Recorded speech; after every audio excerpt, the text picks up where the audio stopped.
I am Marwan Cameron, and this is the Conduit. All right, y'all. It is 5 o'clock, Kitsap County, 50 degrees. It's cold out there. It got real cold last night. Definitely getting concerned that it is getting so cold so early. Make the transition, folks. I think it's going to be a hard fall and maybe even a harder winter. So settle in, get prepared, do not wait. Take action now. There's a lot to do and not a lot of time to do it. As we live in these times of uncertainty, we've got to do what we got to do. So, programming note, no Deborah's Corner tonight.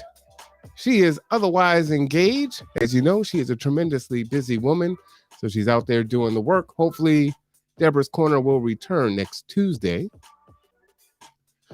But, we are in the middle of elections, local elections. And so I thought it might be a good idea to talk about that today at some point in time. And as you can see from the title today, there's a trigger alert. We're going to go in on a topic that, quite frankly, I'm pretty sure most people have never heard before and probably have never considered. So I'm hoping to expand your mind, establish some dialogue. Have you learned something today? And then I will relate that to politics. Hey, how you doing, Laura Smith? Thanks so much for checking in with us today. We're going to get into it here really soon. Another programming note, on Thursday, Mayor Wheeler will be on the Conduit at 5 p.m. So make sure that you subscribe, like, and share, and also set your notifications so you don't miss anything. Oh yeah, that's right, Sabrina. It's red tonight, right? It's a trigger alert. So I had to move away from the purple and go to the red because we're gonna go in. We're gonna go in tonight. And like I said, I hope this is something that you learn from. As I said before, I don't think people have had this conversation. And I considered doing this on a Friday night or a Saturday night, but it just didn't work out that way. And I thought it was actually perfect time, just kind of how things kind of came together. But again, this Thursday, we have Mayor Wheeler. The week after, I believe his opponent is coming on. So we are in the last stages of confirming that. Again, if you have some ideas or if you have questions for the mayor, please do submit them to us so that we can ask them to both the mayor and his opponent. And if anyone else comes on that is competing in this year's election, which is November 2nd. Okay. As you know, you can check out a previous podcast where I went over the Bremerton candidates and talked about the issues there. So, that pamphlet comes in. Let's see if I have it here. A lot of times we just kind of throw this thing in the garbage, right? But you should read it. It does impact you, right? Whether it's a school levy or, authorizing funds or another tax, all of those things are really important. So please read it, ask questions. Your vote does count. Your opinion does matter. And it is a different time now where we are going to really get in there and start having the conversation. All right. So as you can tell, I'm a Black male. And so from a Black male, I have a different viewpoint. And it's a viewpoint that has not been typically present, right, for a variety of reasons. And I am looking to change that. But it's not just me. There's a lot of folks that are doing that work. Dr. T. Hasan Johnson, shout out to him. Definitely, to me, a modern day hero. I'll put his information in the chat, so you can check him out. I think that would be good. Absolutely. Viewers, don't forget to share for sure. And we're going to talk about it. But first,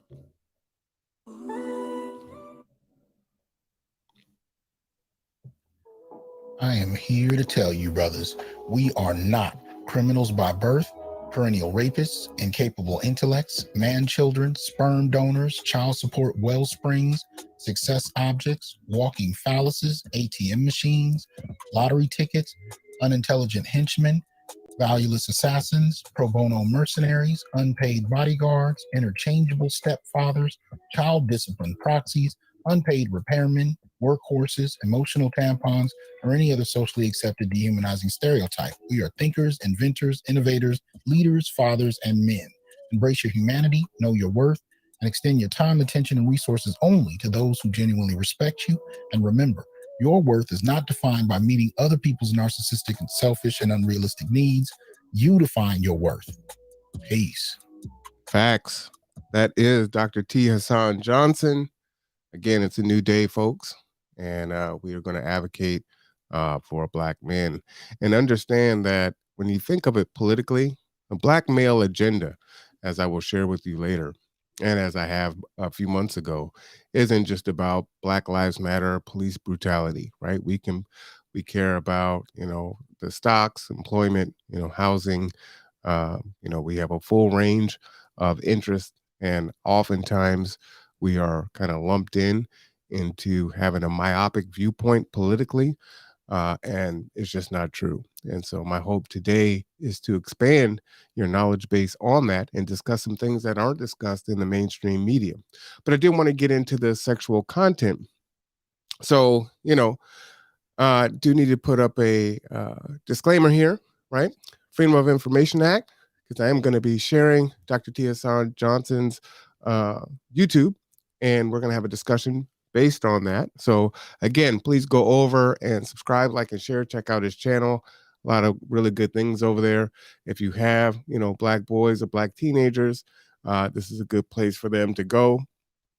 If you have some Black men that are trying to find their way, whether they're in the church or not, or wherever you may find them, again, this is a good place to have these conversations. Now, that said, this conversation here is not relegated to Black men. This is just Black men in general. And I hope that women hearing this may hear something that they've never heard before and never considered before, because many of these conversations and topics are centered from a female gaze, from a female lens. And so, that consideration of where a man comes from, what a man thinks, what a man feels, what a man's needs aren't often considered. So let's go ahead and jump into this video here.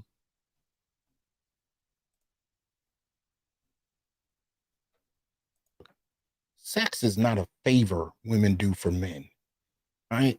As Patrice O'Neill once said, and I'm paraphrasing, her vagina is not worth anything more than my penis. In other words, it should be mutually gratifying. And if it isn't, somebody's doing something wrong. At the end of the day, all of this hoopla around how sex is really centered about female pleasure and men are just lucky to be in the room, dead all of that. We're too old for that. All right, so we going in. This should start it off for you right then and there. All right. Title of this is, are most women actually terrible in bed? What do you think the answer to that question is? Women, are you terrible in bed?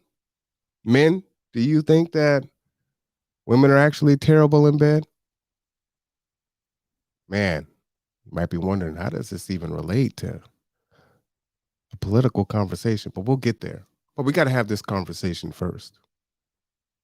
Have you even thought about it in that lens, from the other side, from the other perspective? See, because men were raised to always look at it from a woman's perspective, and we'll hear about that as we get into this video here. So let's go ahead and continue on. Are you ready? Hopefully this is a good trigger alert.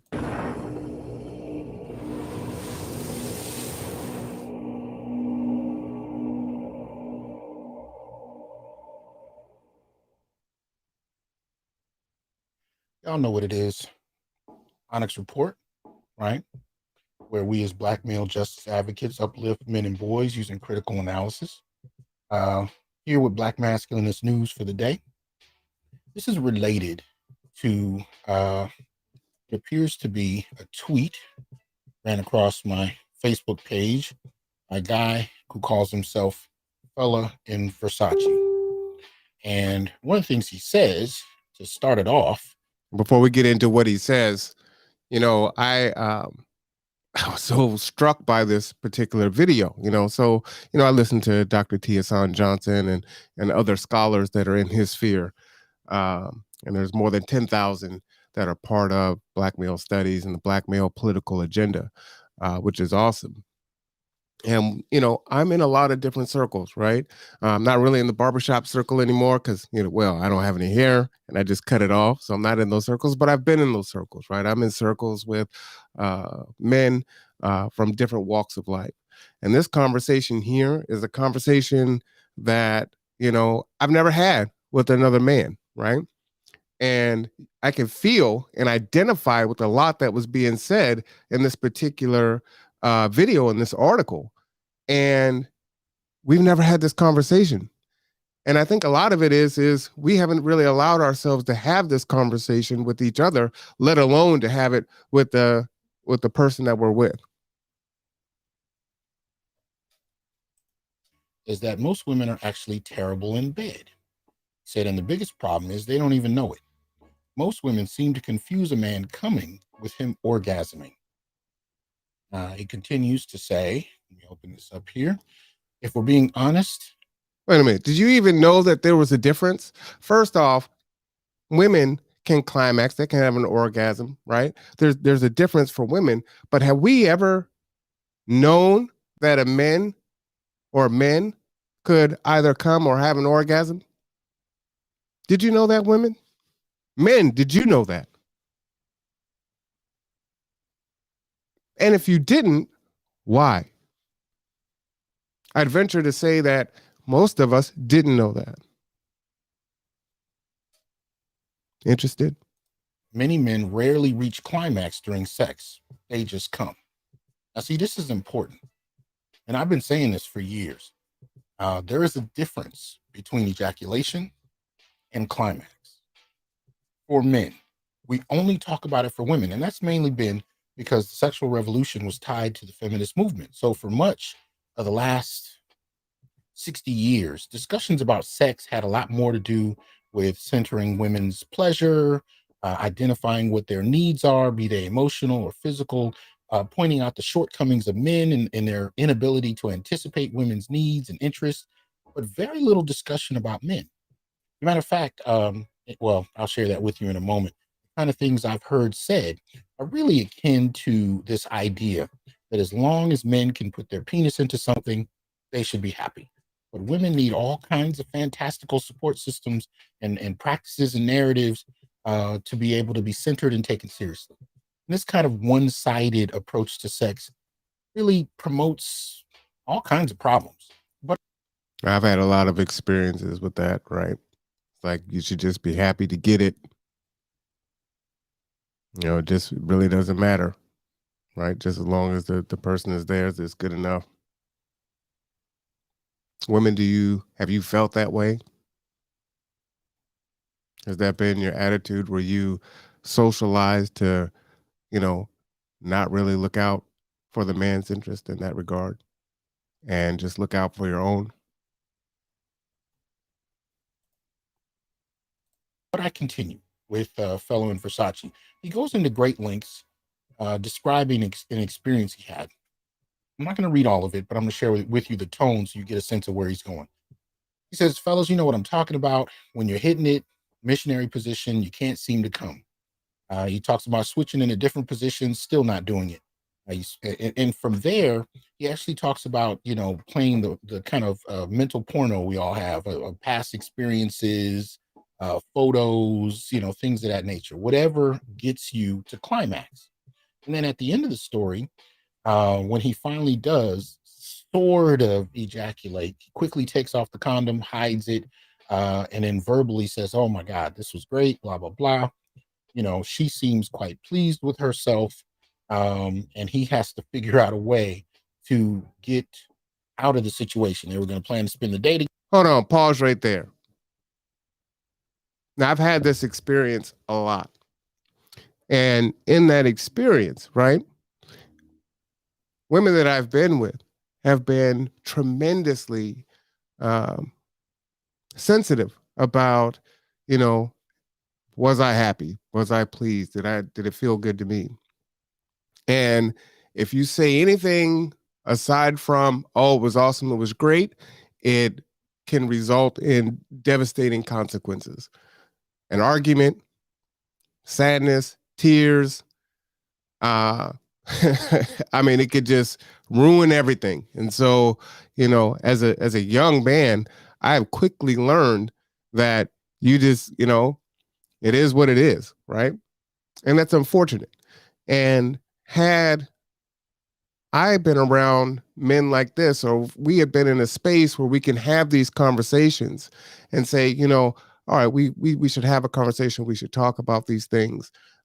Maybe the experience would be different, right? But how do you broach that subject if both sides have been socialized that this is the outcome and this is how it's supposed to go? And if it doesn't, then it can literally destroy the other person mentally, right? Where they can't perform, they're self-conscious, they're concerned, they're worried, right? And I've been in that situation where I've made the mistake. It's gone on. We've been together for a few months or whatever. And it's like, all right, you know what? We're pretty comfortable. Let's have this conversation. We have the conversation. And now that seed is planted and she can't get past it, right? Is it good? Do you like it? Is it good? Do you like it? While we're in the moment. And so we're not really allowed to go there, right? And get lost in each other. It's just right there on the surface. So it's really unfortunate. Man, do you know what I'm talking about? Together, and he lies to get her out so that he can, not even so he can find another woman, so he can masturbate to actually please himself, right? Now, I don't talk about this because it's derogatory. I talk about it because it's real. And it's something that I've been saying for the longest. So you guys can hear all these bings. People are blowing up my page because I posted this in Facebook and people are responding. There's already a huge discussion and it's only been up for a couple hours.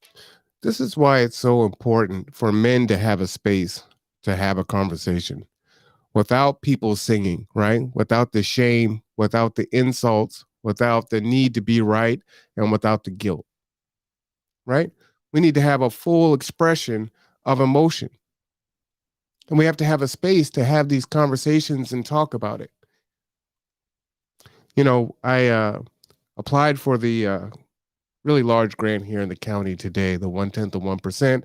Hopefully we'll get that grant. We'll see, Lord willing. And in that, one of the things that I was reflecting on was how, mental health was a stigmatization for men, especially for Black men, right? You got to be strong. Just suck it up. Just take it. A real man wouldn't have to, wouldn't be feeling this way, wouldn't be emotional.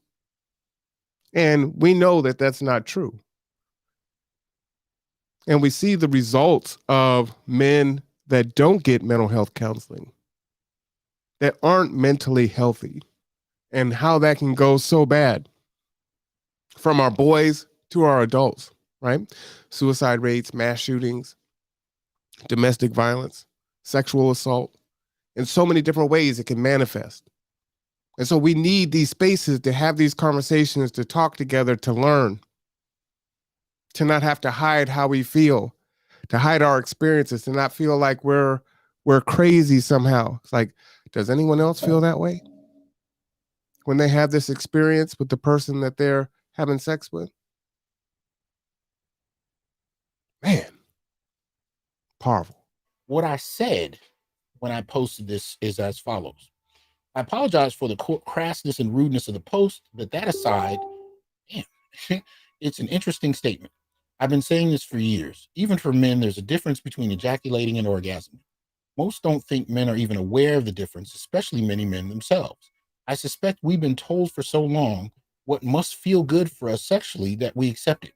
We've also been socially rewarded by both other men and women for who we're with based on how good she looks, and told that our social status is determined by that and the resources we're expected to have. So if we're told we're supposed to be excited just because we're having sex, again, an idea that it's some kind of a favor to men, even though both people get a lot of pleasure out of it, out of it. And especially in the Black community, the social expectation is that men have to do the work. So you can put in hours of work and she can lay there, and that's sex, right? Hey, facts. Nothing worse than starfish sex. Just saying, y'all, if you know what that is. But anyway, let me see. So if we're told that we're just excited just because we're supposed to be excited just because we're having sex, and feminism tells women they shouldn't have to do anything for a man, and that sex is strictly about their pleasure, where does this leave men? Especially in the Black community, we end up with men who are taught to prioritize her pleasure before and after sex, by the way. And Gen Xers especially can tell you about the long, extravagant seduction narratives and playlists and cassette tapes we used to have to create, the romantic ambiance, and of course validating her feelings afterwards. None of that had to do with how we felt or what we actually experienced. I want to do anyway, all the things your man won't do. We end up with men who are taught to prioritize her pleasure before and after sex, while also being taught not to hurt her feelings by voicing his own displeasures. After all, if he doesn't enjoy it, there must be something wrong with him, right? This can see, that's tough, right? So we want to spare her feelings, but we also have feelings too. So then what do? We just grin and bear it, or we just you know, we just try to handle it at another time. So how many of you have had a situation where you've been with someone and there's been that frustration or that sexual angst even after? Don't really know what it is, you know. He might say everything's okay, but you could tell he's not great, Is it even important for him to have the same feeling? For me, I've always prided myself on paying attention to a woman, right? Physically, what she says, how she sounds, how she moves, how she reacts, right? That's something that gets me off. So I'm into that. But I think part of that is from the fact that I always kind of think of how I would want to be treated, right? And so, I'm a service provider, right? I work in the community. I'm always trying to take care of people and help people. And a lot of that comes from me either not being treated in a way that I wanted to be treated, and or feeling like, what, these folks deserve so much, and they could, if they just had this would help so much. And we talk about those things of someone going through the day and no one's smiling to them, no one's speaking to them, not truly being seen. People see you, but they don't see you. And so that kind of permeates, every aspect of my life, even sexually, right? And so you can be in a situation where you're into the person that you're with. Does that feel good? Right? And it's not an interview and a questionnaire. Do you like that? Would you like me to, but you can pay attention. And you can, have conversation. And I've had, some conversations with women. It's like, if we had a conversation together and we talked about what each other liked, maybe not during the time, right? Because it can be hard to, stay in the mode during that time. Wouldn't our experience be so much better if I knew, but I didn't have to guess? And you didn't have to guess? Sabrina says, I know this got us all thinking now, like, Sabrina, have you heard any of this before? Or has it always been, a man needs to know how to please a woman. He doesn't know what he's doing. He ain't no good. But the flip side, has anyone told you? Have you had conversations with your girls of, you need to be able to do your man right? So I don't think a lot of women have. And as I said before, men haven't heard that either, right? Because it's aimed and directed toward the woman and how the woman feels, her pleasure. And so it gets lost in the sauce. And then you go year after year, decade after decade, and there you go. So I wonder how so many marriages end up, becoming these sexless marriages where you hear, married people are having sex on, holidays and anniversaries, or, on his birthday, he gets head and that's the only time, right? I mean, that's crazy. Sabrina says it could go both ways, huh? And definitely women be talking about taking care of their man, of course, but true, sometimes we just don't know or consider. Yeah, absolutely. Absolutely. But again, I ask you, if you think about it, you go to a restaurant, you order your food. Do you want your eggs over easy? Do you want them scrambled? Do you want an omelet? What do you want in there? What do you not want in there? You want it to be the best meal that you could possibly order at that place, right? But then we're with our sexual partner and we don't have that conversation. If you do this to me, that would be great. Do it this hard. Do it this fast. Touch me there. Let's do it in this position. That hurts. That's uncomfortable. Your elbow is in my rib cage. you know, how much different would your experience be? Would it be more pleasurable for you? And is there a compromise? Maybe, they're doing something that doesn't really feel that great to you, but it feels good to them. So is there an alternate? Can you modify it a little bit so you both can get pleasure or maximize the pleasure that you can experience from it? Make the sex act a dissertation on focusing solely on her, making starfish sex more of a given, but not teaching either men or women that men actually have wants beyond simple penetration. I'm gonna share a couple other things. Man, I gotta say, I don't know if I could ever get married again. If I would find myself in a situation where I'm in a sexless marriage or I'm not having sex at a rate that makes me feel good, that would be really hard for me to have to, deal with. And it's tough because, do you go outside of the relationship and get your needs met somewhere else? Even if you don't care about that person, it's just a sexual, purely a physical connection, right? Because you're not getting it in the relationship you're in. So that's all it is. For most people, that's a deal breaker. So what do you do? Kind of seems like you're damned if you do and you're damned if you don't. Now, there's some huge ramifications to this, right? We talk about, the feminist movement, second, third, fourth wave feminism. We talk about the erosion of marriage, especially in the Black community. I think there's a stat out there that says 1 out of every 4 Black women will be married in their life. 1 out of 4. Marriage rates are in the tank. Somewhere between 70 and 80% of all kids in the Black community are born to a single mother out of wedlock. So what are we doing? And is there a correlation here? Does this have an impact on that? Sabrina says, people just need to be psychic. No, you know what needs to happen? Go and get the cane. Ain't no psychic, right? And, like I said, you're damned if you do and you're damned if you don't, right? If you speak up, then, it's a problem. They say, oh, a closed mouth doesn't get fed. Well, if you say something, it's going to be a problem. It's going to be an argument. And who knows, it might be another 2-3 weeks, 2 months, 6 months before you have sex again. And if you are in a committed relationship, what do?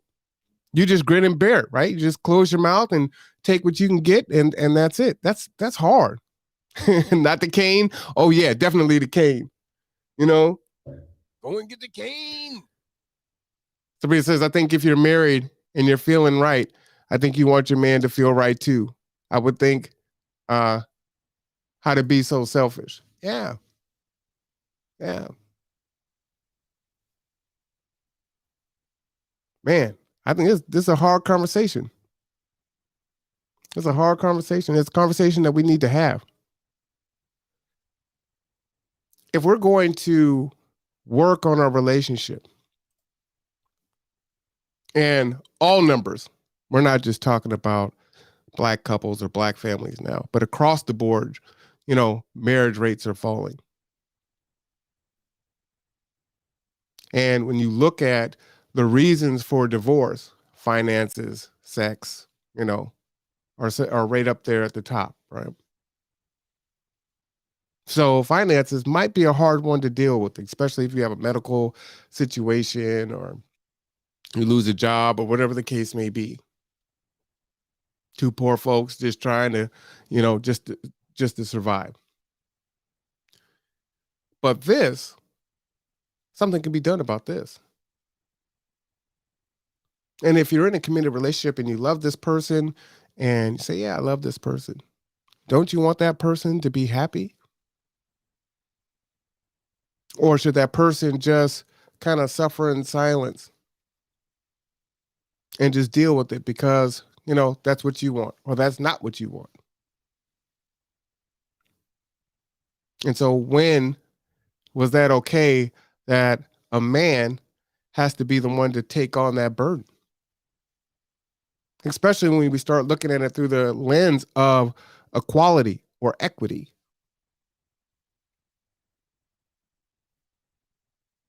Is that even a thing? Equity and equality in the bedroom.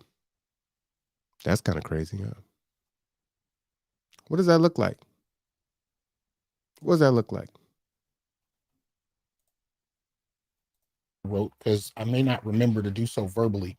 And then I'll share some of the responses I got from the brothers on the screen. I mean, the brothers in Facebook, right? So one of the things I said is I think social expectations of sex for men have to be discussed. Too much of the time, men are expected to please women or have his reputation sullied. This can start as early as middle school, but women don't believe they have to do anything other than show up, right?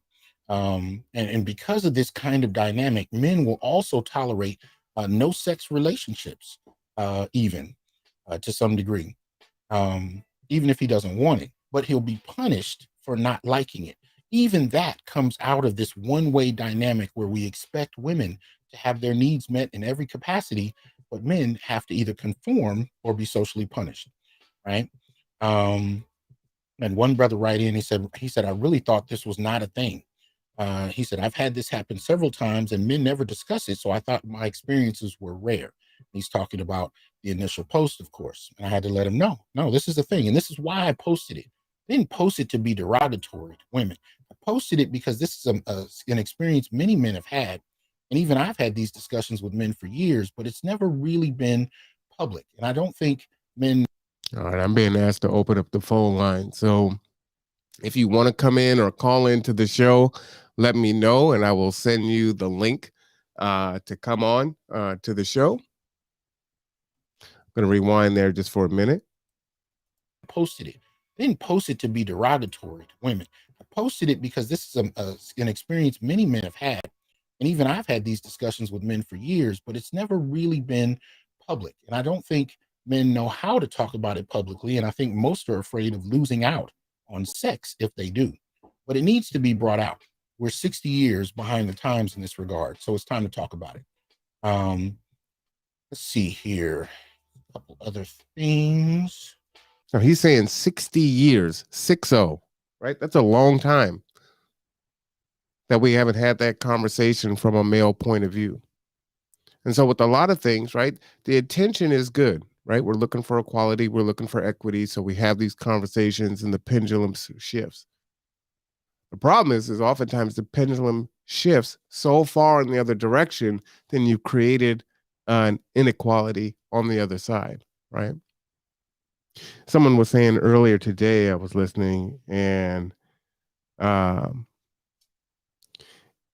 what was interesting was they were saying when you start to go down a road, there is no stopping it, right? It's inevitable that it's going to swing all the way to the other side, and that you're going to have to just wait for the bounce back. And the question is how long is that bounce back going to be?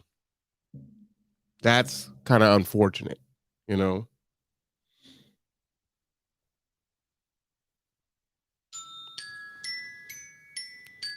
All right. How are you doing today? Hold on, let me get you on here. We got a caller coming in here.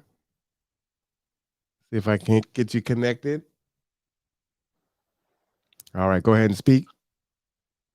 Well, I was just thinking maybe this is a bunch of nice men who care or something. I was recently seeing on, I think it was a TikTok or it was reactions of women posting about how how it is in bed or something. It was all these jokes about women saying like it's like a it's like a basically they're not getting their needs met or something. So I just thought that was interesting. I'm like, maybe this is a bunch of men who are actually caring about their women and then they're not getting their needs met. Because I was seeing a whole bunch of women saying it was the other way around. Right, that the men didn't really care. Were they saying that it was the men's job to please them and It they was weren't being jokes on pleased? how the spot isn't they're not catching it. I wish I could remember where it was from because it was actually kind of funny, but it was just interesting. And so, and why is that, right? I've heard those jokes, right? He couldn't hit it if he was throwing it into the ocean. Yes, like for real stuff like that.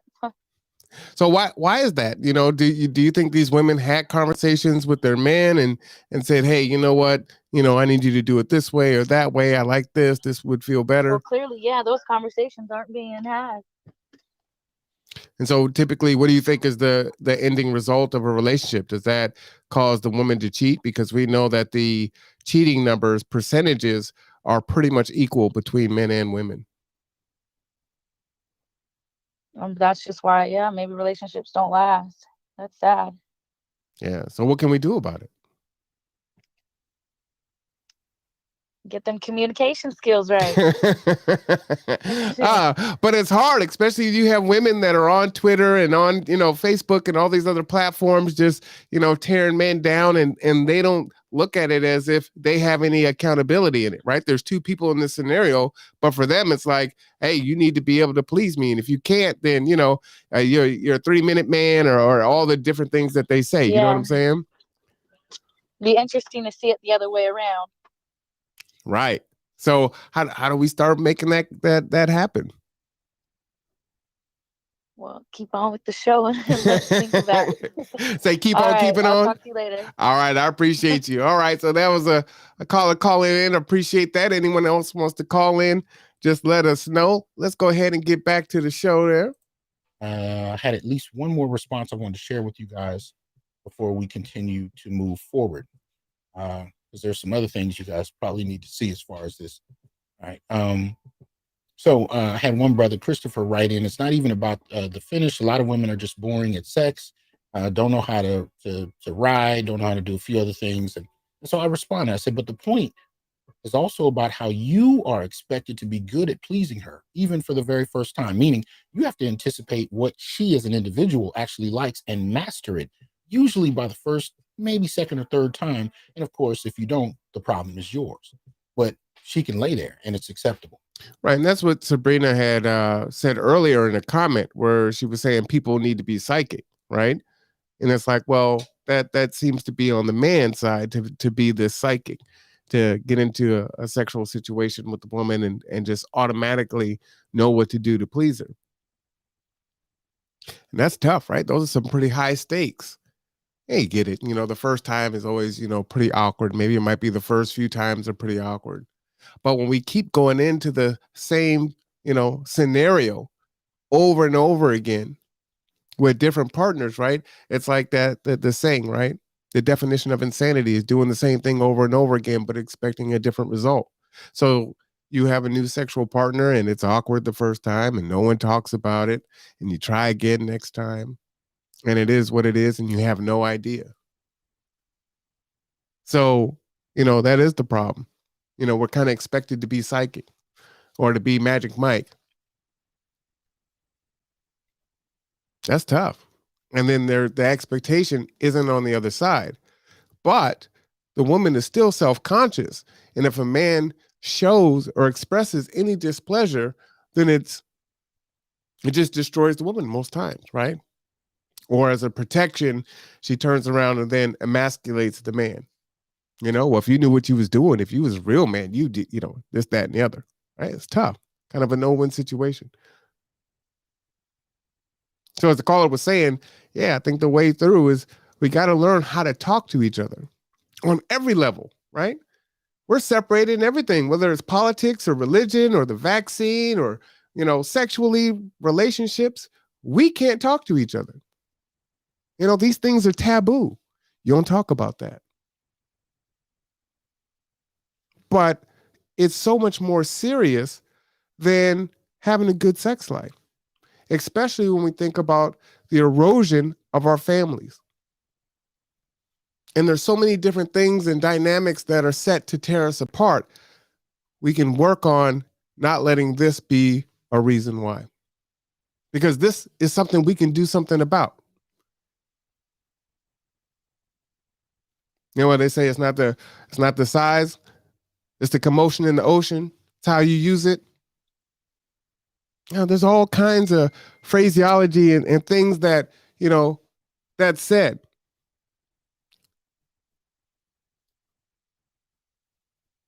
So how do we get past that? How do we work through that? How do we start to repair the relationship? And how damaging is it for a couple to get together, have sexual relations for a while, and the relationship end, maybe there's a child that's involved with it, but now that person, the relationship doesn't work out, that person moves on either side, and now it's rinse and repeat. And now you have this epidemic of single mothers. Either because the man left, because he wasn't being sexually satisfied. And there's no expectation that a woman should do that. But there's the expectation that the man should do that. And while it's easy to say, well, you know what? Well, maybe, it's not fair for the woman or the man to have that expectation. But that doesn't solve the issue, right? That just avoids the hard conversation.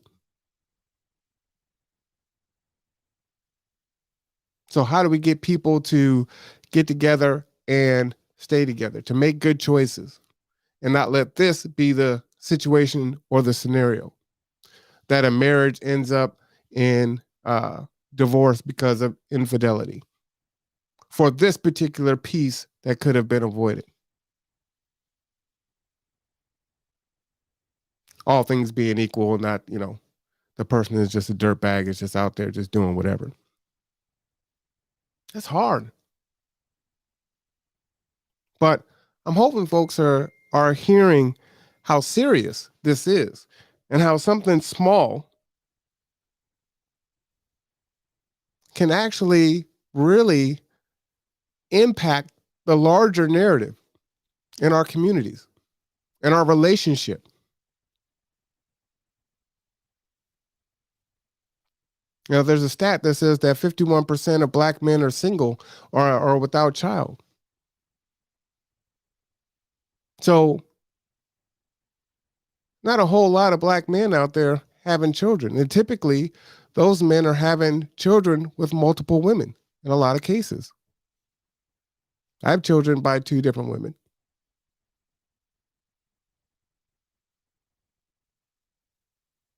So what do we do?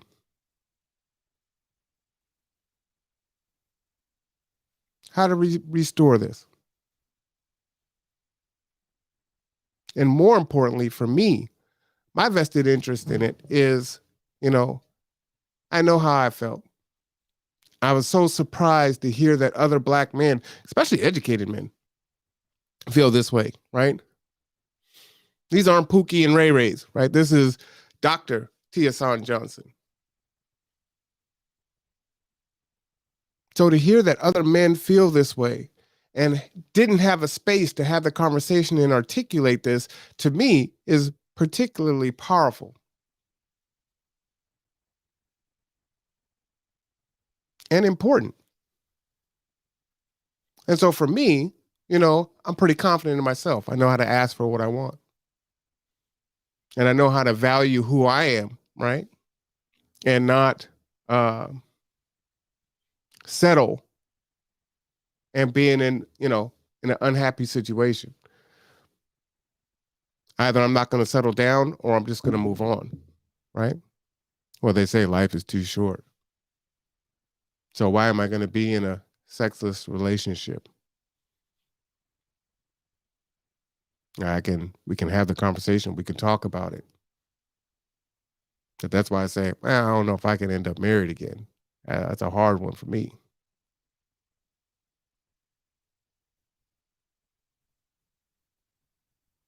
Who knows?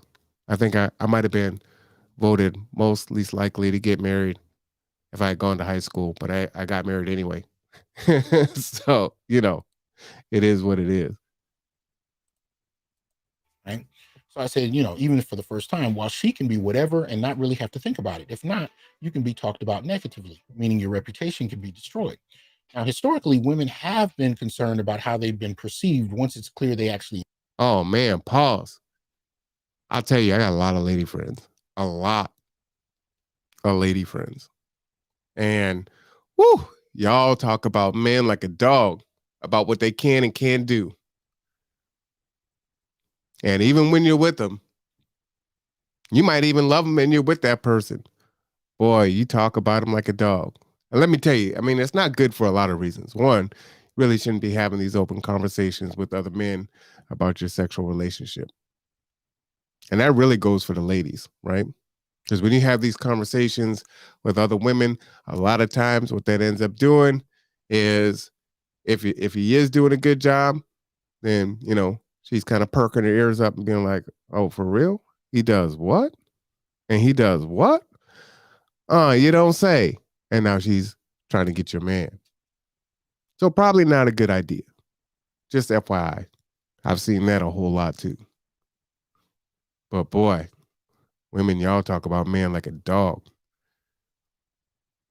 And the relationship is still going on, right? She's not going anywhere. And he ain't this, he ain't that. And I'm no saint. I've been in relationships with married women, full disclosure. How do I feel about that? Well, I don't know. Should I even talk about that? I got some real interesting thoughts on that.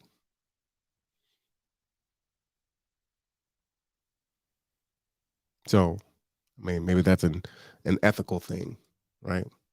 Oh, you shouldn't do that.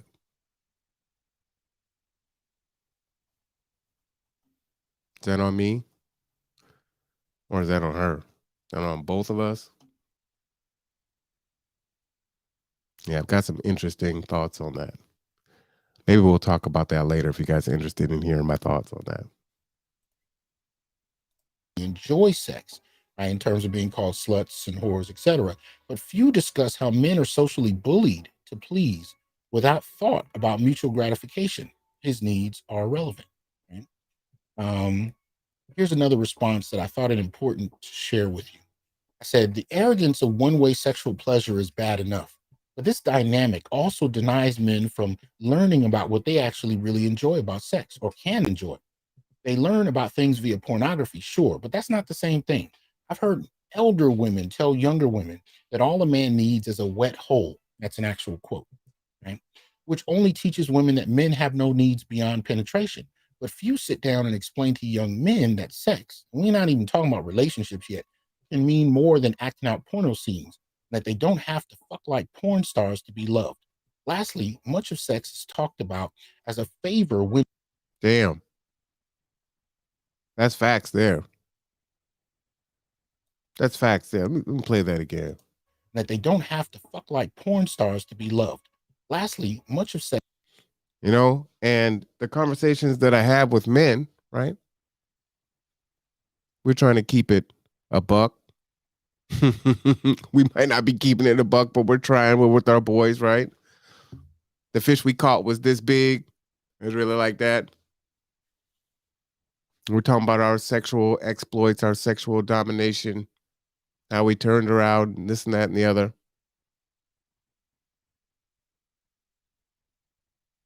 And that's where that comes from, right? That's what's expected. That's how we're supposed to perform. And so then it just becomes a snake eating itself. And there's no way to get off of, you know, this ride that's just never ending, just perpetuates its own issues.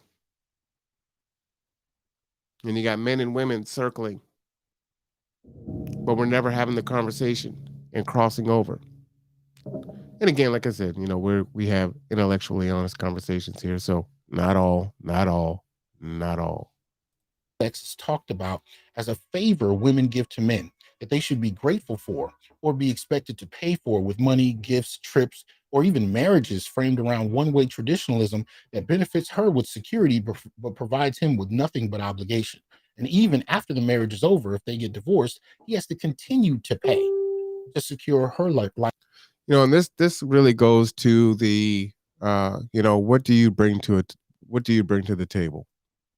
And you hear the hyperbole, and women say, "I am the table," right? But what do you bring to the table? And for men are expected to bring everything to the table, right? They're supposed to be the protector, the provider. They're supposed to be a porn star in the bed. They're supposed to be all these things, but what is it on the other side that they're getting in return?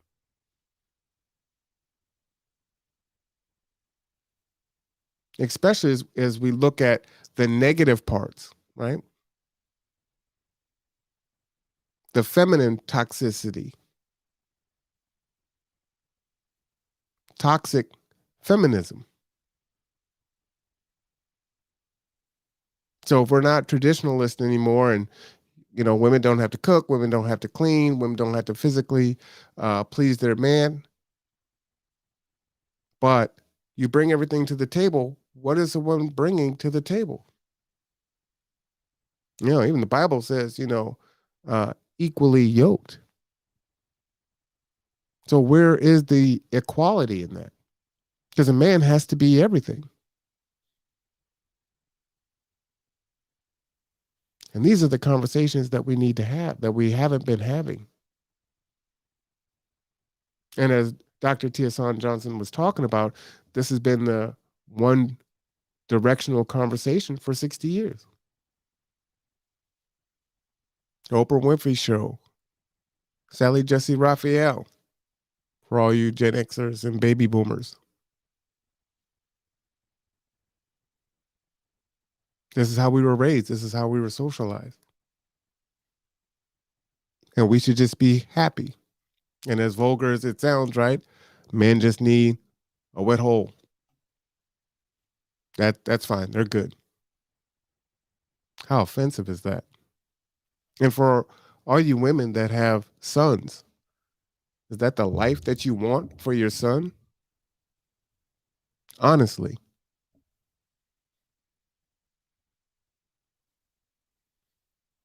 That sucks. Lifestyle while yet again receiving nothing, right? This is incorrect. It should be mutually beneficial and gratifying as is, meaning sex should be mutually beneficial. It is not a favor from one to the other. Both should get something out of it. And that's a big deal too. And in a lot of debates that I have with women, whether I'm with them or not, where it's like, well, I'm giving you access to my body. And it's like, yeah, but I'm doing that too. You're not, it's not like you're doing me a favor, right? We're both in this, given to each other. So your value isn't above my value. But that's how we were raised, right? It's interesting in a lot of different, I consume a lot of information, right? And I try to do my best to not be an echo chamber, not get caught in there, and listen to different perspectives, women's perspectives, men's perspectives, either, that are pro women or pro man or somewhere in the middle, pro relationship. And one of the things is they have the conversation. They say, okay, well, a woman's, um, you know, her vagina. If she gives you sex, she is giving you, her body, her most precious thing. And someone that brought up is like, you know what? That's not actually true. The most precious thing that a woman can give is her womb, right? Is to give a man a child. That's the most precious thing.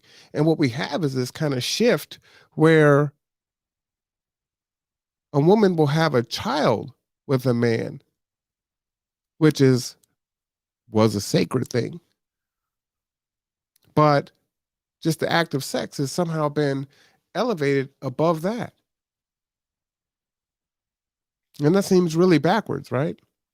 So it's like, wait, you have children with this man or men, but now somehow sexually your body is somehow unscaled above my body, but you've given the most precious thing that you can give to this man or these men,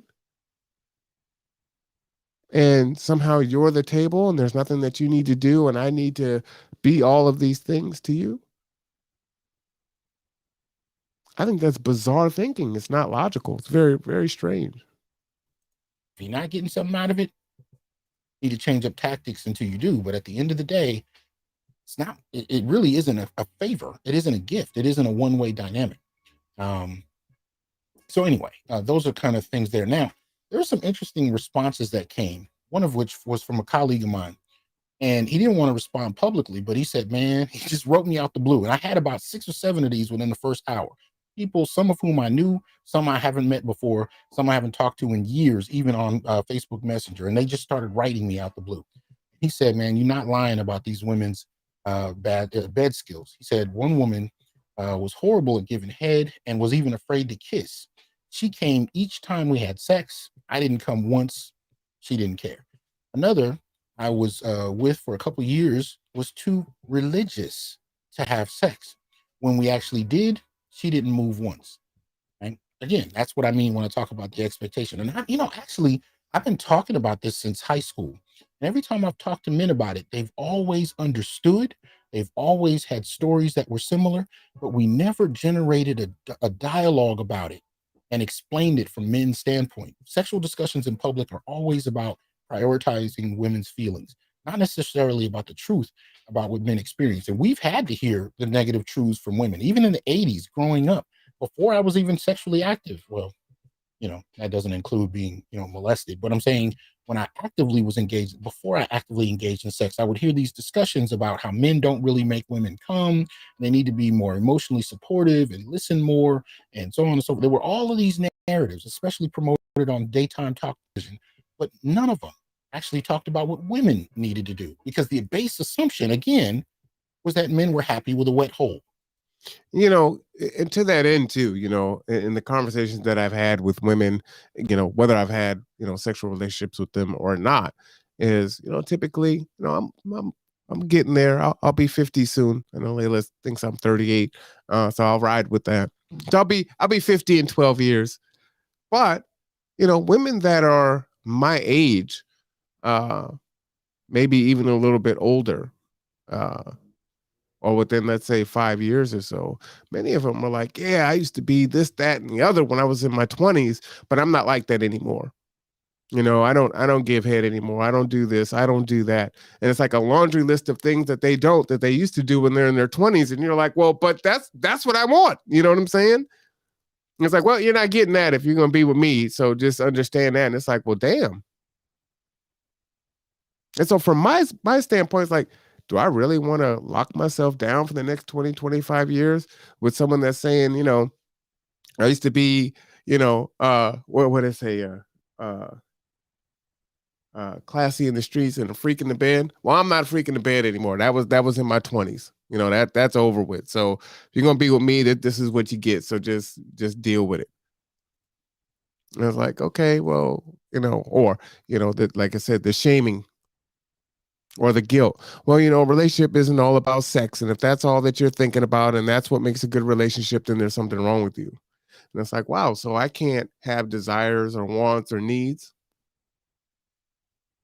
And so it's important, men, that, you need to value yourself. You need to understand what it is that you want, what makes you happy. And don't feel guilt or shame. And don't allow people to insult you into denying yourself what it is that you would like. But you got to speak up. You got to talk about it. And it's going to be hard at first. And you may lose out on some potential relationships early on. But as you have those conversations and you improve in it, you will start to find women that are receptive. And they'll let you know whether or not they're able to provide what it is that you want. And those tend to be the best relationships. They're definitely the best sexual relationships, right? It's great when it's sexually satisfying for both sides. When you both know what each other likes, then you can explore and discover new things together. That's really cool. So it doesn't have to be taboo anymore, which is so interesting that it is when we have songs like WAP and all the other music that's out there.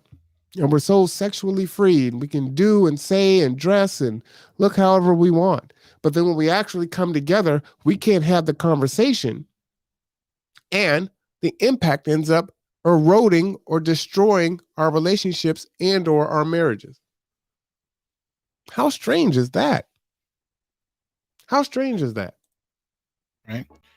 He continues. He says, one told me she was afraid to make noises while having sex at all. So again, starfish sex, right? So another person actually posted something that I thought was interesting. Let me share that with you. He actually posted an Instagram because he wanted to kind of show me how women are talking about this. So the Instagram title is "Women, What Does Sex Feel Like to Them?" And so when you swipe, you can see the kind of responses. Let me see. Why is this? And this is what the caller was talking about when she called in, right?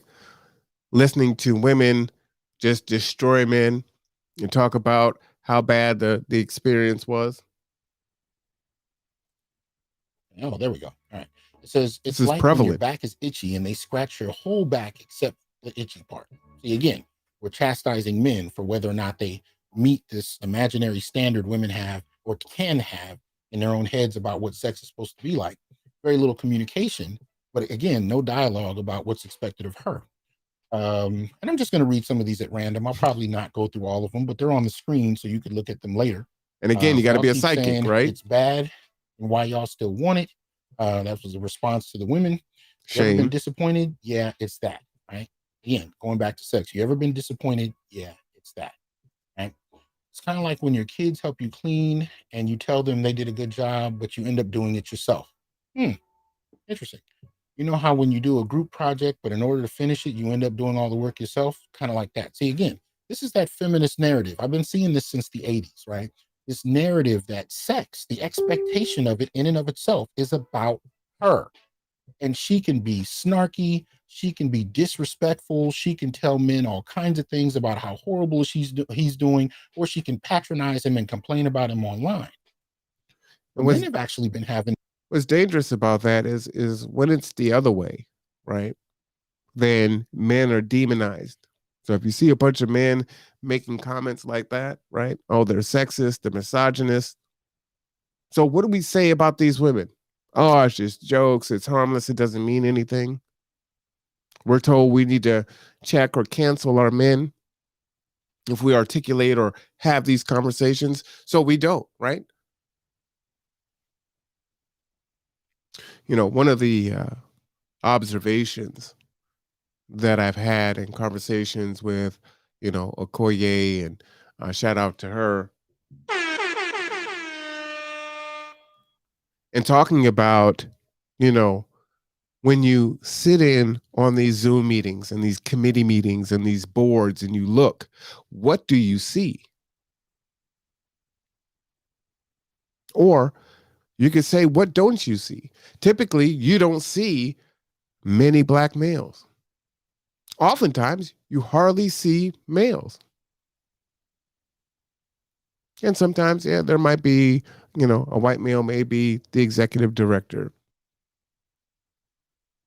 And then everyone else are either, middle-aged white women or women of other uh, racial backgrounds. But you don't typically see black men in these spaces. Oftentimes, I'm the only one there.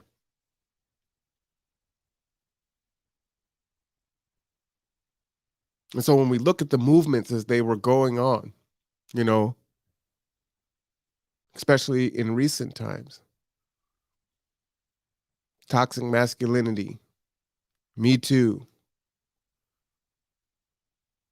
and men were told to shut up, take the back seat, equality, equity, to having a conversation with a very prominent uh, executive director here in this county. And he was sharing that as his experience, right? He basically kind of led the conversation with that. And it was like, well, you know what? I'm a cisgendered heterosexual or cisgendered white male. And my job is just to sit back and kind of shut up. And I'm like, as the executive director, that's your job. So you have no idea, no thought, no perspective. So creating a space for others doesn't mean that you take away the space of the other person. They still have value that needs to be added to the conversation, right? Diversity means the inclusion of, not the absence of. That's what I mean by the pendulum, right? We try to make something right, so we swing the pendulum, but we swing it so hard that we cut this side off. That doesn't work. And if you are staying current and seeing the trends, right? Men, I think women are 6 to 4 as far as attending college. Men aren't seeing the value in attending college. Percentage wise, men are more homeless, suicide rates. We can go on and on and on. Now they can't even talk.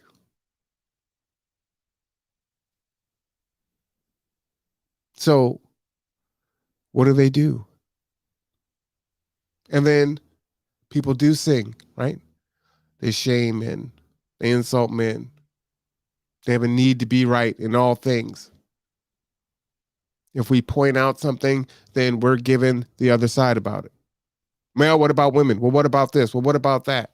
It's like, I'm stating something that hasn't been stated before. And instead of listening, hearing, and having a conversation about that, it's countered by someone else's narrative, someone else's issue, or guilting. You shouldn't even feel the way that you feel. What's wrong with you? A real man. Well, I think it's just you. And that's what was so powerful for me in this and having men's spaces is it isn't just me.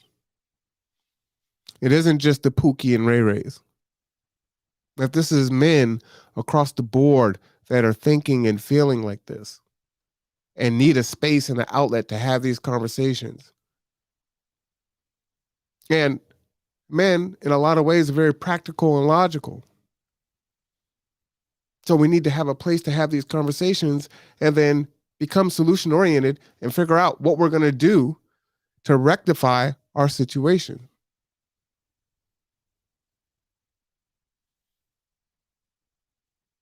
I feel like that a lot, especially, I hate a lot of the terms that are created. I actually hate the term BIPOC, Black, Indigenous, and people of color, because just like the civil rights movement, it was fought primarily by Black people for Black people. But white women and everyone else seem to have gained most of the benefits from it. And so when I see BIPOC, I always write it in my mind vertically with the B on the bottom. We say Black first because everybody understands. And then all the resources come back the other way.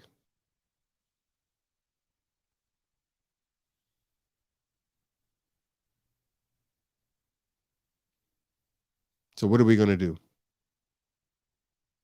Men, I need you to begin to stand up, to come forward, to be present, to share your opinion, to share your thought, to not allow yourself to be shamed, insulted. Don't worry about other people having the need to be right or guilting you into staying silent.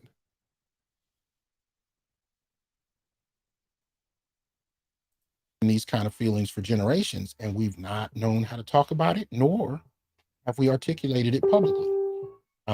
See, those are all people that are still responding to this. Let me see. Like singing your favorite song in the car, but Google Maps gives directions during the chorus. You know, all of these kind of negative critiques. Let me see. Like when you're a kid and your parents say they're taking you to Disneyland, and they drive right past it. Um, okay, yeah.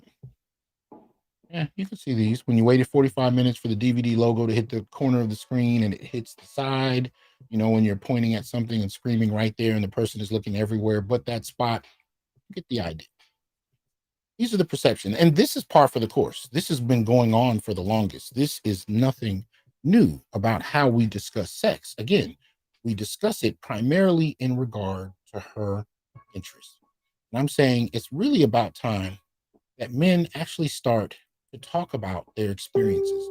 And yes, I do think we need to get to a point of balance where we can have these discussions amicably in a constructive way. Because one of the things that did happen is I also had a woman write to me, and she said, you know, I do kind of therapy with women, particularly around issues of sex, but we've not yet talked about this. And she said, how can women, um, actually find ways to improve their performance with their partners? And she asked if I knew if there was any literature about this. I myself do not. I've only run across a couple of articles online talking about men faking orgasms. So if any of you know, please feel free to share it in the comment section, and I'll share it with her as well as with the public.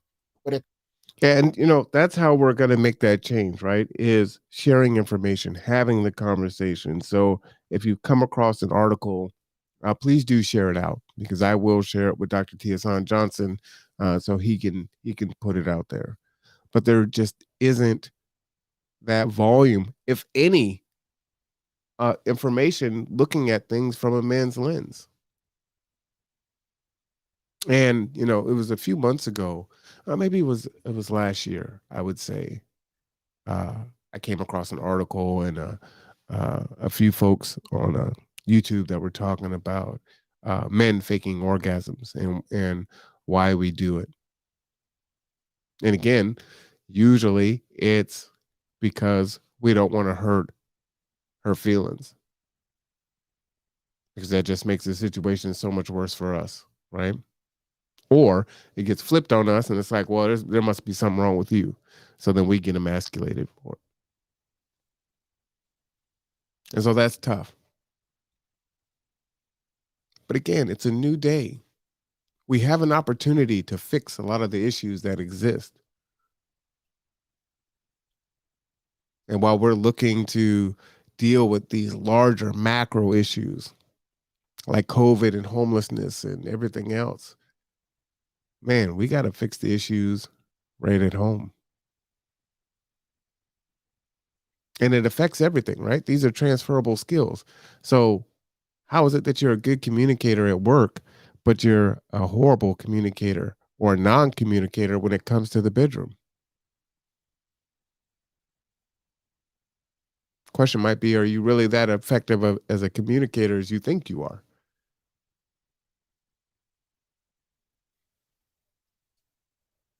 And what tools do we need to have these taboo conversations with each other so that it no longer is taboo? That we can have a conversation of, you know what? I actually like fried pork chops. I like them deep fried in oil on my birthday. Yes, they're bad. And I might only get them once or twice a year. But that's how I like my pork chops, with mashed potatoes and gravy. That's okay to say that. And we can do that. But then We can't have this conversation. And really, it's to our own detriment. It's like, don't you want all of your experiences to be the best possible experiences? You have folks that are saying, well, YOLO, tomorrow's not promised to you. We definitely say that in religious circles, right? Live every day like it's your last. And then we're all sexually suppressed or oppressed because we can't have a conversation with each other. At the end of the day, one of the things I told her is even if there's a body of literature around this, notice how it's not mainstream. It's not mainstream because the narrative that we've been familiarized with most is one that suggests that men have no feelings, men have no reflections. Again, if anything, all they need is a glory hole or a wet hole, and that's the end of it, right? And what's really hard about that is most men, if you have that conversation early on, they're going to say it's going to be the same evolution of men coming to the point of, hey, there's not a stigma of seeking out mental health and talking to someone, that it's actually a strength and not the opposite, right? So as we start trying to have these conversations with each other, just in men's circles, maybe first, and then trying to have it with our significant others or whoever we're having sexual relationships with. Many men are just going to say, hey, you know what? It's not a big deal. It's not a problem. It's all good. Right? I'm a man. I just handle my business, yo. And it's not honest, but that's how they have been socialized to believe. So they continue to go off of that paradigm.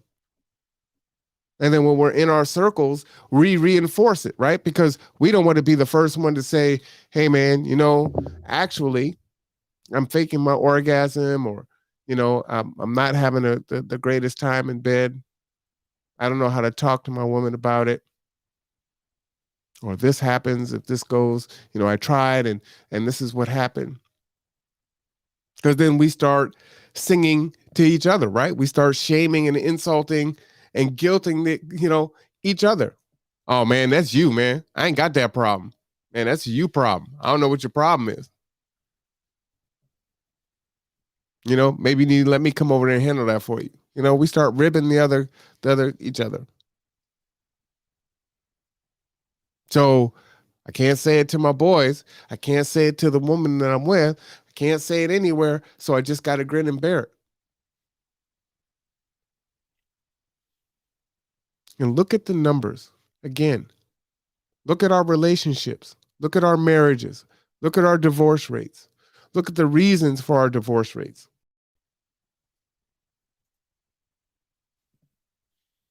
If you know anything about red pill content or MGTOW, and that acronym is Men Going Their Own Way.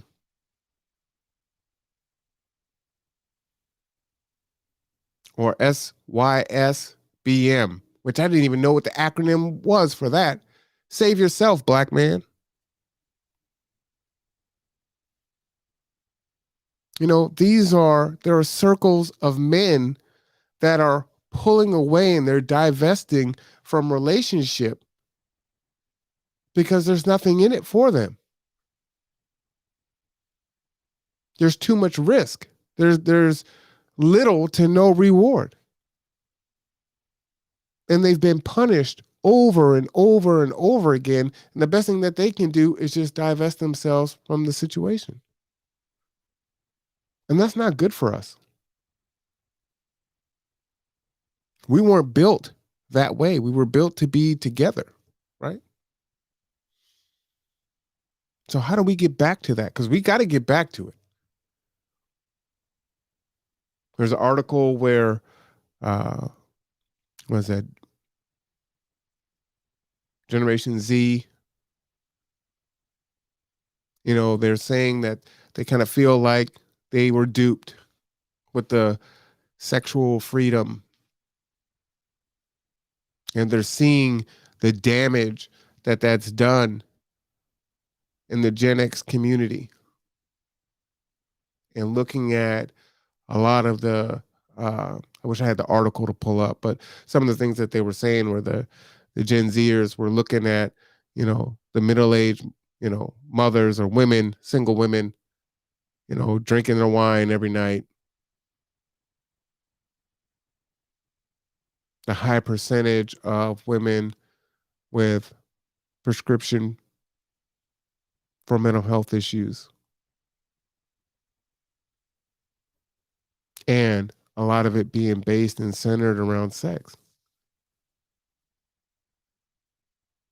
And Generation Zers feeling like they've been duped, right?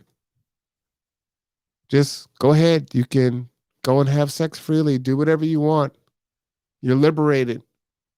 There's no stigma. Go ahead. And they're seeing now that that's not satisfying. That it doesn't feel good, that there is a lot of damage that comes from that. And that makes me think about vaping. I remember when I was teaching at the college and I was handing out papers and I'm looking at this big thing on the table and it tipped over, right? This big metal thing, it was huge. And I'm like, what is that? I was like, oh, sorry, Mr. Cameron, that's my vape. I'm like, what the heck is a vape? That's when they were just these big, huge bricks. And my students would tell me, all of a sudden, it's so funny how things will have so many parallels, right? So, anti-vaxxers kind of talk about, what's in the vaccine, and now they're scientists. Well, the opposite was true for vapors, right? They were talking about the chemicals that were in the vape and how much healthier it is from an actual cigarette. And, it was too early for things like vape lung to develop. And it's like, well, they just created this thing. You might want to wait and see what's going to happen. And they were selling it like, they worked for the company.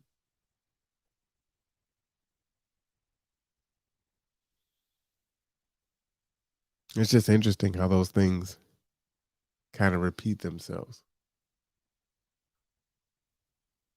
So what are we advocating for? Relationship, family. And so these Gen Zers are feeling like, we got duped. They told us just to go out there and have sex and do whatever we want with whoever we want, how many times we want. It's okay. Now we're in the age of porn, OnlyFans, regular people in the porn industry showing their body off, doing sexual things, or being sexual if it isn't straight intercourse on OnlyFans. And what's going to be the ramifications of that in a decade, in a generation?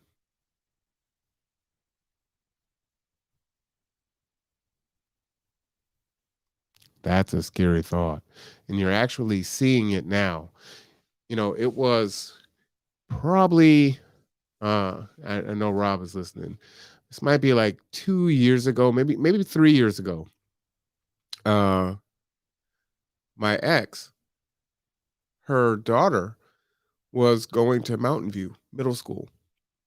And she came home from school one day and she said, I don't want to ride the bus anymore. And we're like, why? Well, because the kids are watching Pornhub in the back of the bus. She was 11. So you got 11-year-olds watching Pornhub in the back of the bus. That's shocking. That is shocking. And I tell you, my dad was a Baptist minister, so there's no Playboys in the house or no VHS tapes in the house. That wasn't my experience. I actually never had the experience of seeing porn until I was, oh man, how old was I? Layla's 11. So maybe 13 years ago when we were going to go and do in vitro. So that was the first time that I was introduced to porn. And that was because, uh, we had to figure out what was going on. They needed my semen. So obviously I had to ejaculate in a cup. And so typically you watch porn. It's the first time I started watching porn. It was 13 years ago. I'm in my 30s. And I've got 11-year-olds that are watching porn in the back of a bus. When I was 11, wasn't thinking about that. Wasn't being exposed to that. What are the ramifications of that on our kids as they transition into adulthood? What is going to be the impact on adults, especially young adults, as they go into the porn industry, as they go into OnlyFans, looking for shortcuts, feeling like they don't have any options, being socialized into, you know what, you can do what you want to do. There's no harm in it. And you're seeing it now. I see conversations with porn stars that have been destroyed. And they've been in the industry for a year and a half or 2 years. And mentally, they've been destroyed. They'll never be the same. And they want to take their videos off of the internet, which, once it's on the internet.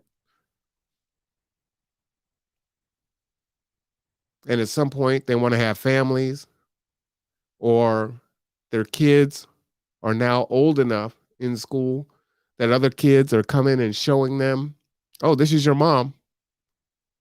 What does that do to a kid?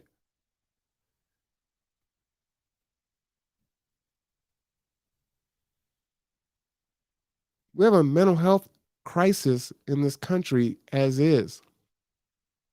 What will be the continued impact of this as we go forward? And how is that going to be good for a relationship? Right? We know, we have the stats, right? Kids typically do better, a lot better, in two-family households. But if that has been dismantled in every way possible, and we're not looking at trying to get that back,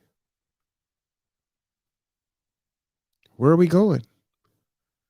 And unfortunately, people can't make it. Everyone isn't going to go to college. Everyone isn't going to have a high 5-figure job. Many people can't make it on their own. It takes a 2-person income and they're still living check to check. And so now you're by yourself. You don't know how to be with another person. You don't have the resources to survive. And I see it. I see it in our shelters. I see it in our streets.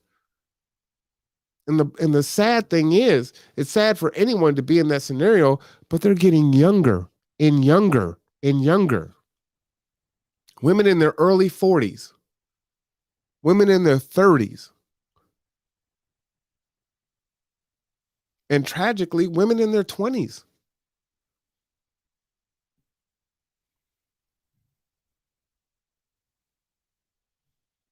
And all they have is all these messages in society that's telling them to be sexually free, go off and do what you want to do. There's no consequence. Or they omit the consequence. And many times, society tells them those things. These marketing agencies do these things. And they tell them the opposite of what they do themselves. See, they go home to their spouse. They go home to their families. And the Christian church has a hell of an obstacle to overcome. Because what are they competing against? Right? The Old Testament, the New Testament, the word as it tries to modernize and say, well, the Bible is timeless. But we know that things change, right? The music in the church has changed. It's more contemporary. There's rap, there's hip hop elements in there now. They're not Negro spirituals. You've moved away from that. The church's belief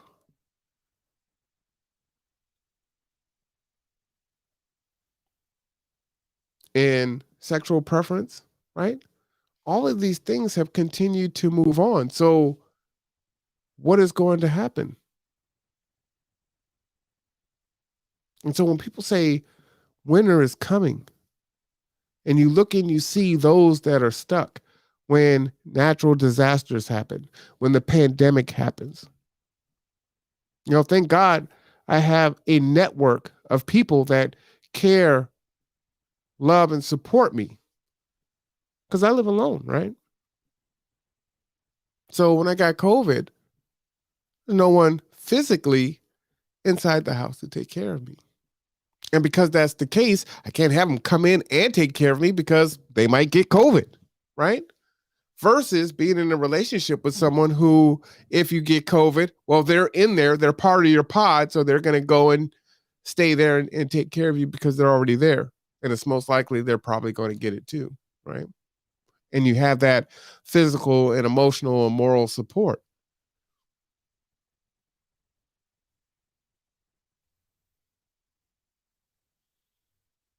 So many people aren't able to pay their rent. Livable wage, affordable housing, all these things are oxymorons, right? They're jokes, cosmic jokes.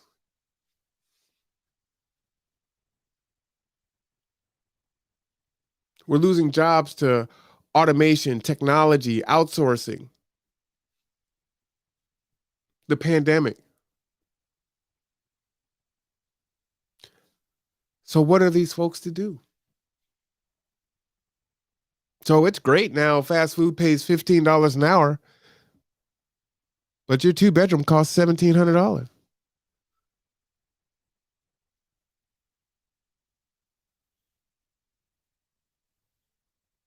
Everything's increasing.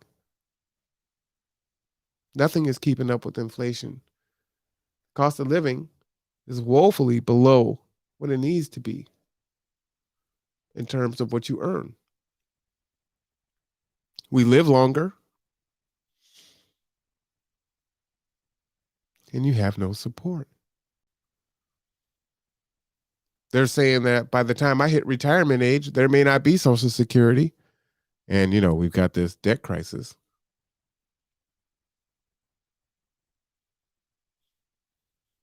So, how much do you need to retire? Are your kids going to be able to take care of you? Even if they could, will they take care of you? Do your kids hate you?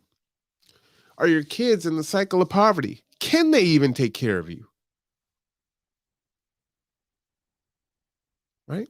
The people that are homeless, staying at shelters, they have parents, they have families.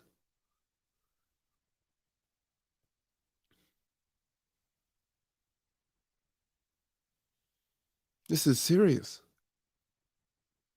In our podcast yesterday with Bremerton Housing Authority, I was talking about how Arizona is talking about creating 12,000 new units, but they have an influx of 70,000 people coming in.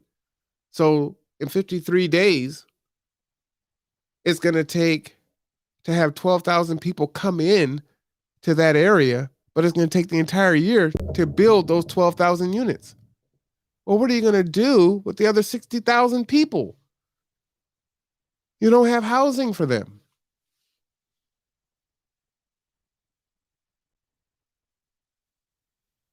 We talk about how people are feeling disenfranchised and the American dream didn't work out for them.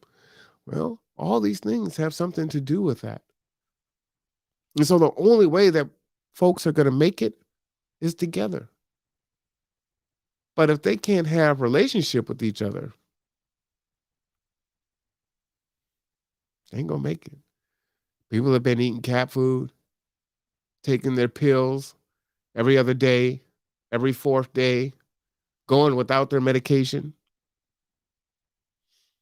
And the quality of life is horrible. And unfortunately, we say, well, that ain't going to be me. That ain't going to be me.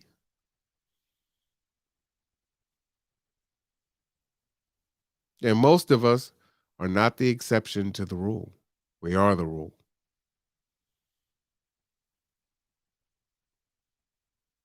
And we point at things like housing or livable wages and say, hey, you know what? If we just fix that, everything will be okay. That's not going to get fixed.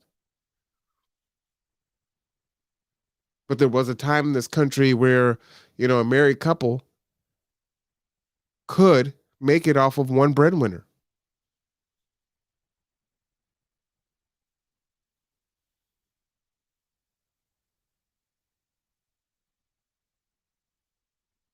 Can we get back to that?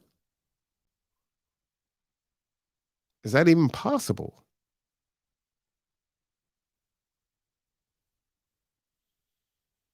And then we need, contraception, no fault divorce. We have a lot of technologies and things that we've done to make it easier for people to not work it out. There is no conflict resolution. I'm just going to walk away from it. I'm not dealing with it. I'm not going to walk through anything.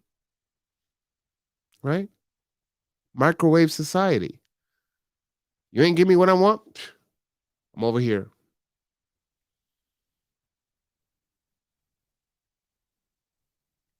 And so you're seeing groups like Save Yourself, Black Man, men going their own way, black pill, red pill men. They're saying, you know what? I'm good. Society isn't designed for me, and there's nothing in it for me.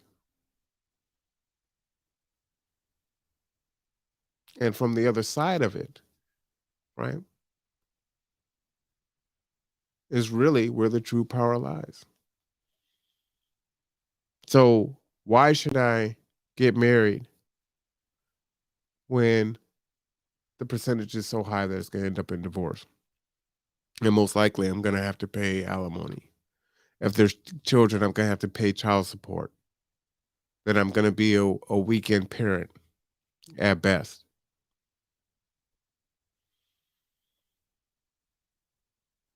That I can have my wages garnished. I can have my license taken. I can have my passport suspended. I can be put into jail for not paying child support.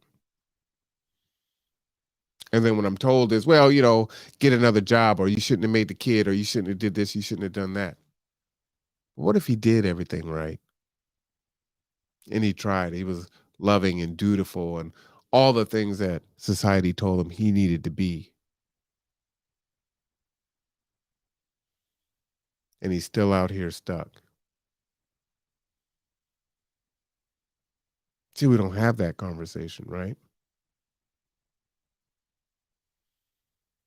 When we talk about single parenthood, we don't even have conversations about the male single parent. Surprisingly, I know a bunch of them, a lot.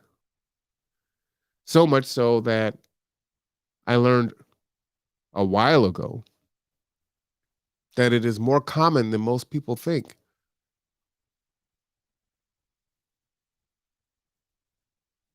But everything is centered around the woman.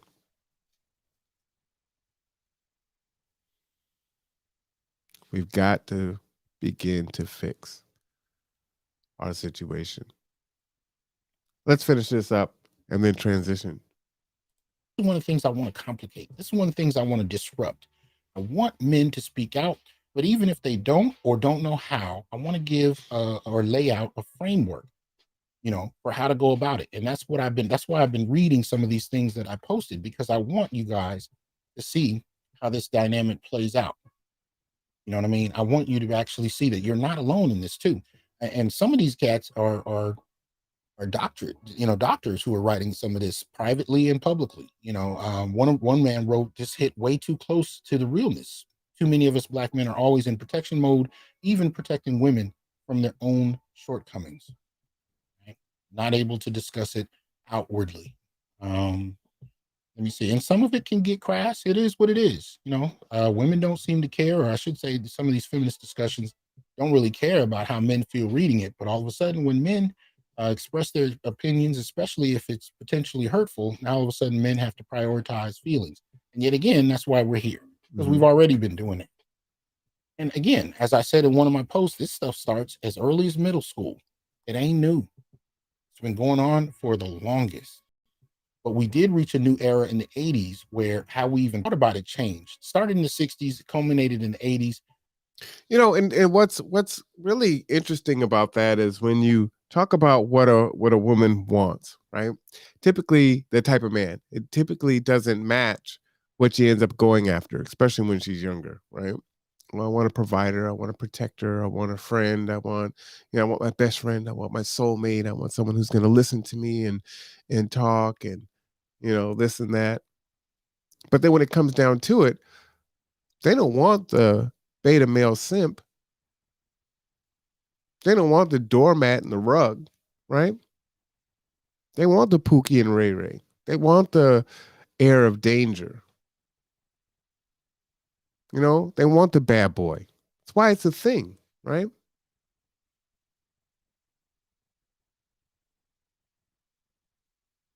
And then later on in life, when they're in their late 40s and their 50s, and that time has kind of run its course, then I'm ready to settle down.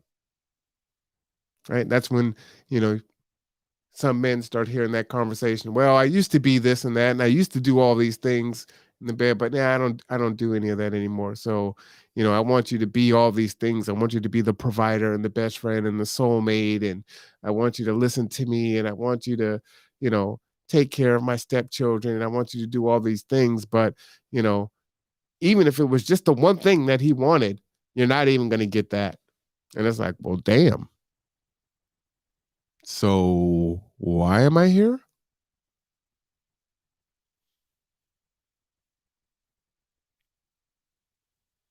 And if you notice, in this conversation tonight, I didn't talk down about women.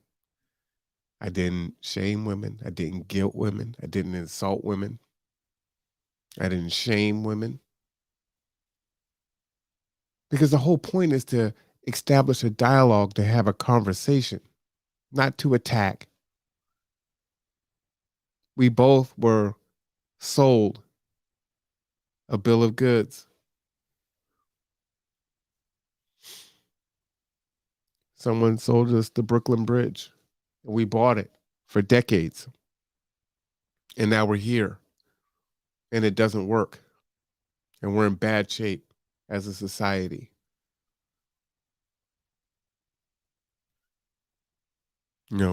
Shout out to a Rob and Stephanie that are going to hit 29 years this year. That's not common. Used to be the norm, unless they passed away, the couple passed away. But now that's a rarity, especially now. How many people do you know under 50 that have that much time in, that are in a healthy relationship? Now that's the exception and not the rule. And that's unfortunate. That's unfortunate. And their kid, because again, percentages bear out that kids typically do better in a 2-parent household. He's not strung out on drugs or alcohol, doesn't have a criminal record.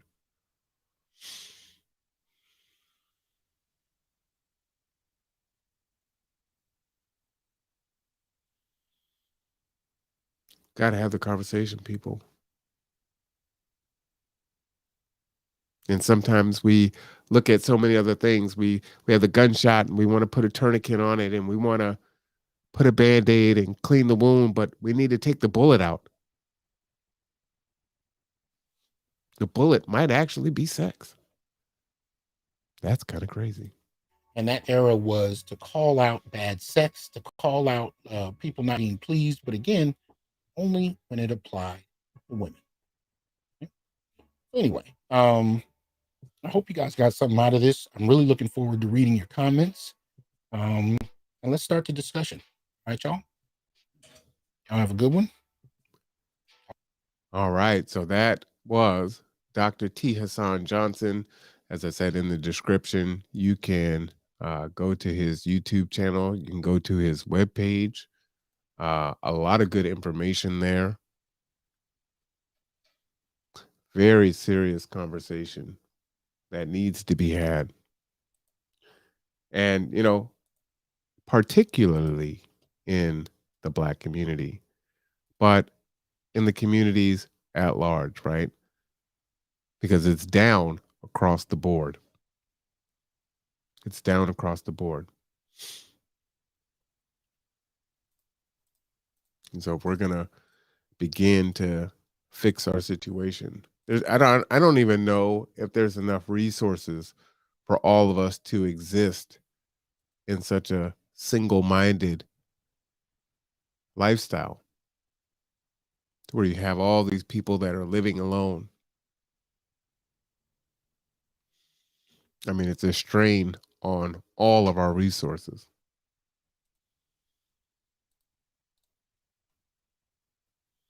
So, have you thought of that? Am I off base? Am I making my connections? I feel like there's some there to this. And from what I see, that's what I'm seeing, and we're going to have to do something, and we're going to have to do something quick. And the things that we've been doing has not been working. Has not been working at all. And so we've got to try something else. And so from a political standpoint, let me just go ahead and share this with you. As I was saying at the top of the podcast, right, Black male political interest, police brutality, to me, is really far down on the hierarchy of importance. It's really far down on the hierarchy of importance. This is Dr. T. Hasan Johnson's website. You can see his bio here. He is a professor, scholar. There's some artistry things here. Student portal there for him. But if you hover over professor, you will see down here, we're going to go down to, there's a hip hop culture course. There's some pretty cool things there. The Onyx Blackmail Collection. So again, please check out his website. There's a lot of good things here. We're going to go under Scholar, and at the bottom, you're going to see the Blackmail Political Agenda. And it's probably been like maybe April since I talked about some of these issues here. But this is the Blackmail Political Agenda here. And, I'm going to probably ask the mayor about these questions. Not obviously not all of them, but I'm going to put some of that in there. And so here, Dr. T. Hasan Johnson and the 10,000 plus members of the Brotherhood of the Onyx report. I am one of those 10,000, so I'm proud to be that. This list is still in development and is constantly evolving. It was last updated on 10/21/20. For more information, watch the Onyx Report weekly on YouTube. Contributors are listed at the bottom. So some of our issues are family court reform. The family court's treatment of Black men has unfairly and drastically diminished Black men and boys' quality of life by privileging women as the primary caregivers. So child custody, this includes automatic 50-50 child custody, as long as fathers can prove what the mothers are required to as far as being able to provide a stable and safe living environment. Once determined, pre-existing income-based alimony, child support judgments levied against Black men should be reassessed. You know, many times, as I was saying before, there's a child support order that's in, and many times men don't go to court, right? Or they may not be able to afford uh, legal counsel. They don't know that maybe they can get their child support modified, and they have all of these arrears in child support, and it just keeps, you know, beating on itself and beating on itself, and they can never get from under it, right? And then they get labeled as a deadbeat dad, and that's the furthest thing from the truth. Mandatory paternity test at birth. Prior to signing a birth certificate, newborn children should be given a DNA test to assure the parentage of the father, thus avoiding men being unjustly responsible for supporting children under false pretenses. This happens more than you think. I saw a stat that said 1 out of 3, 33% of childbirth was told he was the father of the child. And in some states and in some jurisdictions, the father may have been tricked. He put his name on the birth certificate because he thought he was the father. He finds out years later, and he's still on hook for child support because he was the only father the child knew. But he was tricked, right? And what is he supposed to do if he's in a committed relationship and has no reason to believe that she would lie? And when you're in a committed relationship and your woman ends up pregnant, that would be a hell of a thing to say, hey, let's go and get a paternity test to ensure it's mine. Holy hell. I've actually done that once, and whoo, let me just say. Wow. Reinstituting at fault divorce standards. In alignment with the gynocentric family court policies, no fault divorce negatively impacted Black men by authorizing a massive shift in the marital culture that dramatically underdeveloped them economically. So this is a huge one, right? This one should have, an A, B, C, D, E addendum to it. This should be in all caps, right? So no fault divorce, you get together with a person. Again, what do you bring to the table? Many women will say today, well, I am the table. I'm just myself. You should just be happy that you got me. But he needs to be a provider and a protector, right? A sexual stud and all these other things. And then when she gets tired or bored and wants to move on, then, well, it's a no fault divorce. And then he is on the hook and he is destroyed financially. And many times men don't recover from this. Financial abortion. And this is controversial, but logically, to me, this makes sense. As we understand the law, it is a woman's right to choose whether or not she will carry a baby to term, put the child up for adoption, or abort that child. Within the first 6 months after being informed about the pregnancy, men should have the right to financially disassociate themselves from the pregnancy. So if it's, my body, my choice, and men don't have a say in a woman's body, we may want her to keep the child, but we don't make that decision. She can abort the baby. So then the reverse should also be true. If we don't want to be fathers and there is a pregnancy, we should be able to financially abort that relationship. She wanted that child. The man didn't.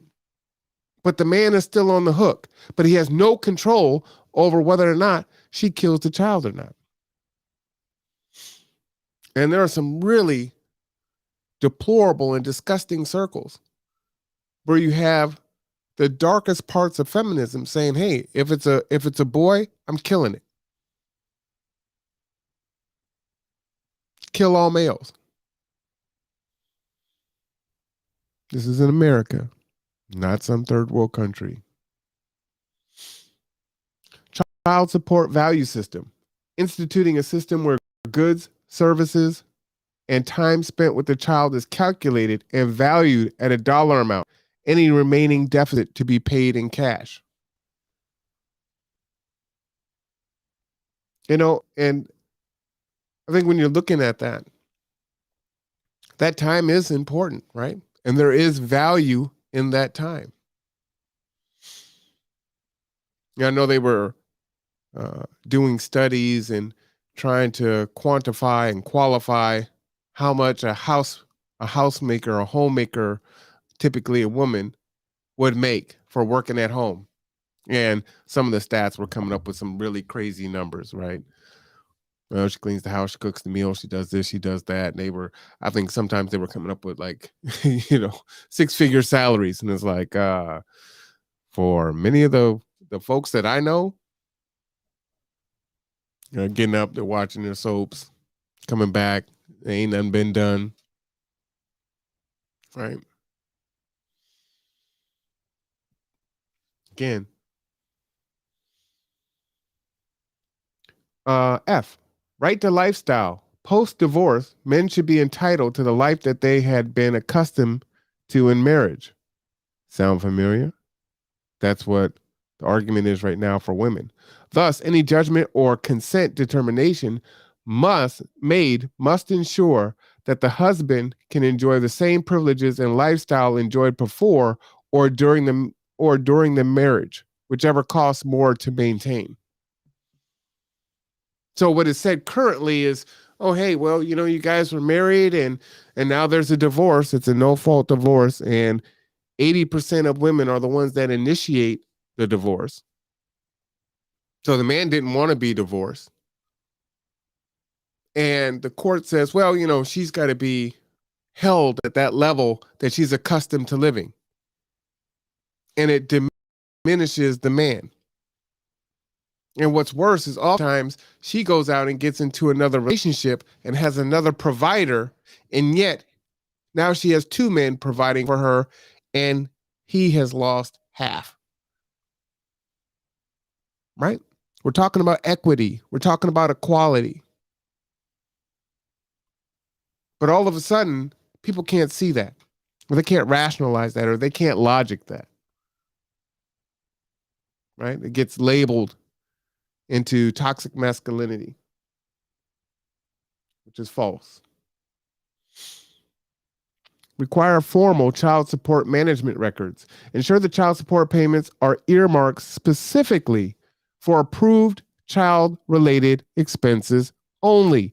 It's called child support, not mani-pedi support, not hot girl summer support. Payments used on non-child related expenses must be accounted for by the custodial parent. You have a lot of men who are paying these crazy levels of child support.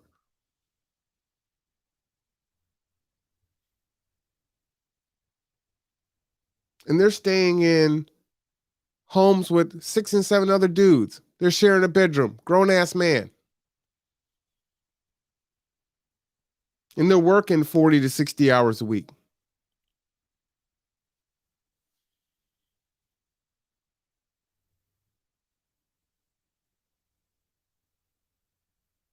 And then how would the law take a man's license for failure to pay child support, then expect him to still somehow get to work to catch up and get his license back? So then he drives dirty, and now he's got driving on suspended license and everything else, and on we go, right? And then he's just shamed. Well, you shouldn't have had a kid with that woman. You made a bad decision.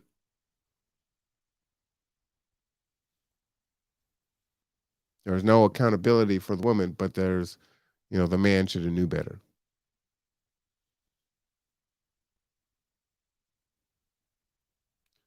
H, prohibit jailing for failure to pay child support. support. Such incarceration frequently punishes men for being poor more than anything else. This in turn increases black male unemployment and further hurts families' economic stability. And they actually have a link to an article from ncsi.org research, human services, child support, and incarceration.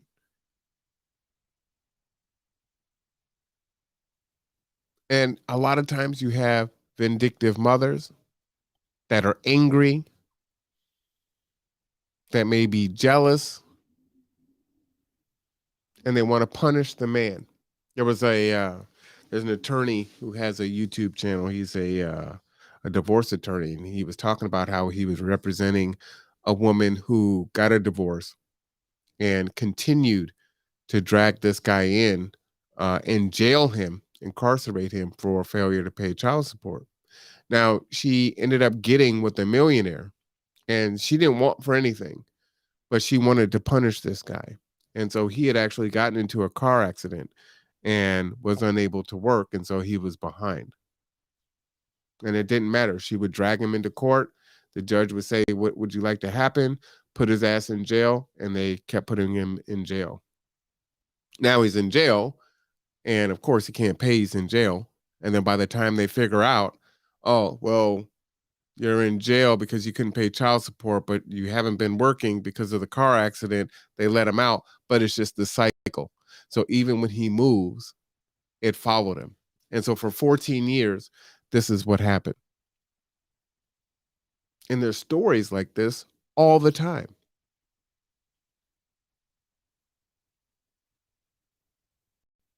And then men are told, well, you know what? You just need to buck up and, need to be a father to your child. And you just need to deal with anything and take a bullet and, for your kids, and you do anything. And it's hyperbole. We know very few people actually live that way and would actually do that, because we see how people treat their kids, or what they do for their kids, or what they do to their kids. But somehow men are just supposed to power through that, no matter how much abuse they are taking, no matter how oppressed they are.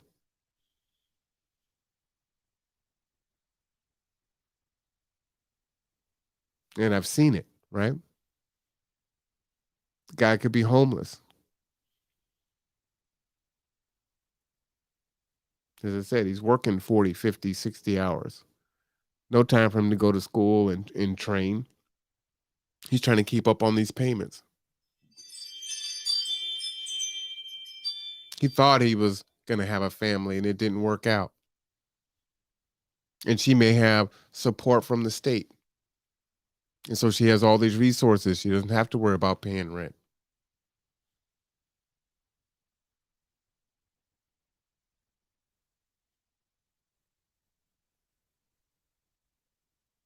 And you see the clothes and going out on ladies' night. Nails done, hair done, everything did. You fancy, huh? And he's dying. And then when he does have the opportunity, if he has the opportunity to spend time with this child, he doesn't have any money to do anything of any significance.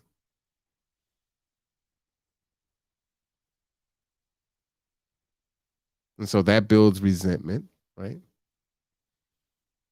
And unfortunately, even if she wants him to be in the life of the child, the system has gotten in the way and has made it as such that it's kind of pitted them against each other. So now it's causing a rift and an issue. And again, we've been socialized. Well, she's entitled to it, right?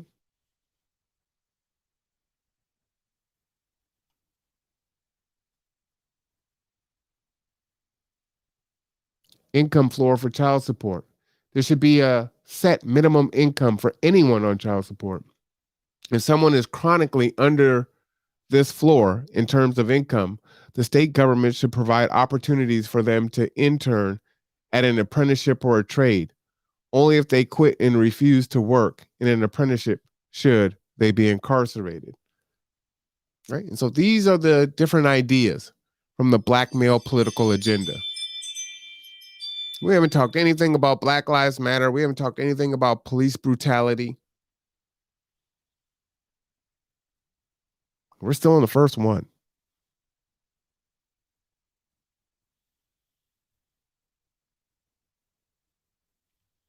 Tax filing options. In income tax time, many women sell their children's social security numbers to friends, family members, etc., either when the mother is not working or has maxed out her two-child benefit to receive income credits. Another strategy, I don't know if it's still current, women wouldn't work the entire year and then would work just enough so that they can get the earned income credit and then go back to not working and receive thousands of dollars and also get the garnishment of the dad's tax returns. It's like, how does he get first, last, and deposit to move into a place? How does he get that down payment for a car? Oh, it's his credit shot, right? So that he can continue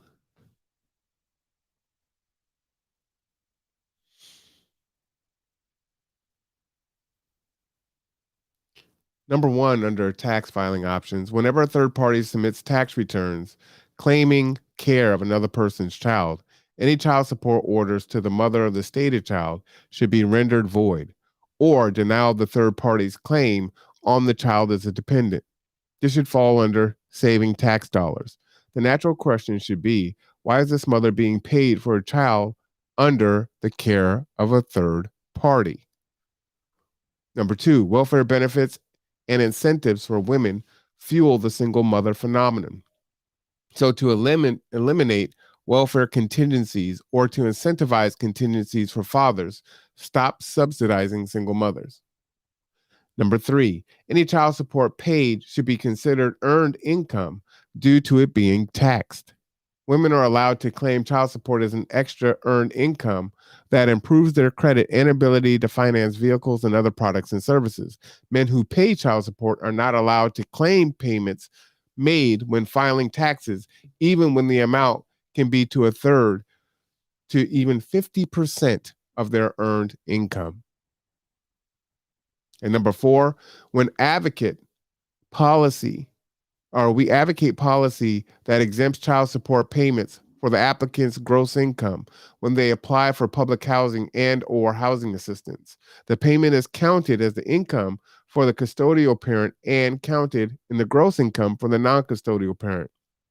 Their gross income dictates their acceptance into the program and their rent amount. Some men may not qualify due to their gross income being over the limit, but he may not actually bring that amount home due to the child support payments. His rent may be exceptionally high since HUD states that 30% of the gross income should go to rent. This leads to a plethora of issues for many brothers in my community, such as black male homelessness, joblessness, and the propagating of children born out of wedlock. That was number one in the black male political agenda. Education. Educational institutions play a huge role in influencing black boys and men from preschool through graduate school. Yet the discrimination and underdevelopment they experience at the hands of teachers, practices, the administrative bureaucracy, and educational policies that do a great disservice to the supposed mission to educate black males. A, single-sex pedagogy and institutions. As there is documentation to suggest that black boys perform better in all-male environments, particularly under male teachers. It is proposed that boys be educated in environments that are all-male, preferably black, and rooted in pedagogy that seeks to improve their performance by prioritizing their history, culture, and gender. Number two, preparatory, reading, STEM, and educational support. The percentage of city, state, and federally targeted resources for incarceration be diverted to educational after-school programs for ADOS boys. That's African descendants of slavery.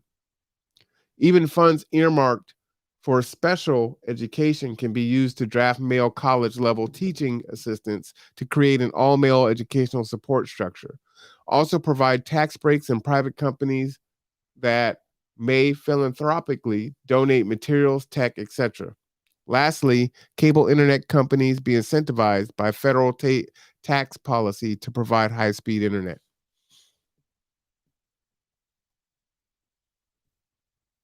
So, what I'm not gonna read them all. I hope that you will come to the website and read more on the black male political agenda.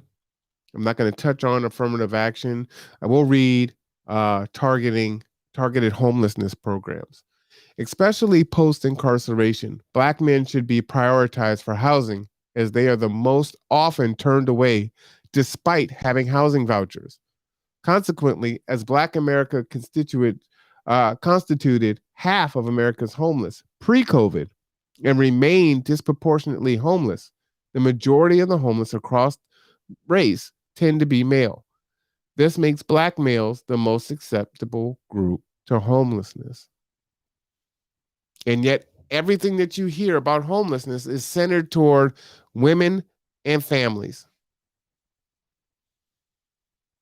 It's horrible that we have a homeless woman. It's horrible that we have homeless kids. It's horrible that we have homeless families. But oftentimes, the families they're talking about are single mother families. But the stats are that men are the most homeless.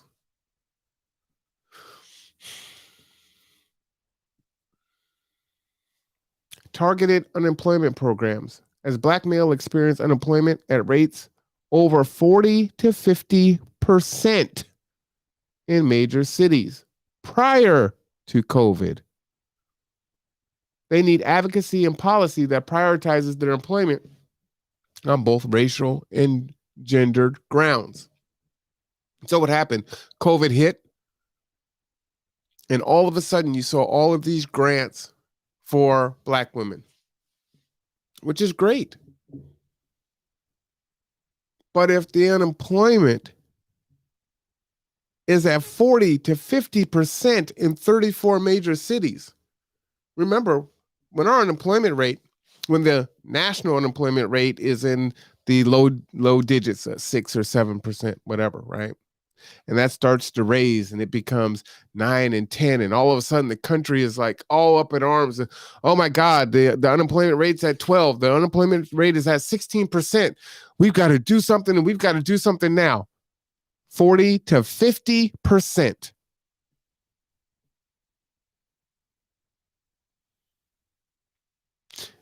I don't know if we're Black men are the canary in the coal mine.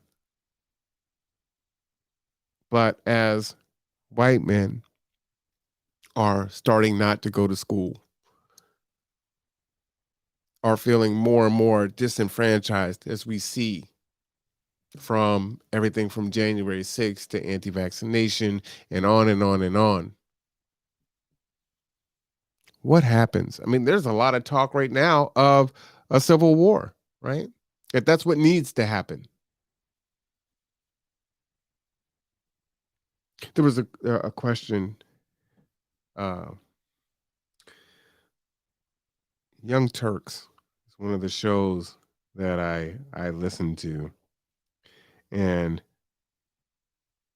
I find myself sometimes agreeing, oftentimes disagreeing with their commentary. And they had a Black gentleman on, and they were mocking this Southern white woman who was talking about, race war, right, or civil war, and we're headed toward a civil war. And to that end, Andrew Yang now, who is creating his own third party, is also talking about a civil war on Fox News last Sunday. And the Black guy was joking. He was mocking this woman and was saying, ha ha ha ha ha. Well, what would it actually take to start a civil war? I mean, like what's the first action? And I'm thinking to myself, you can play with these people if you want to. And you can mock these people if you want to, but these people are goddamn serious.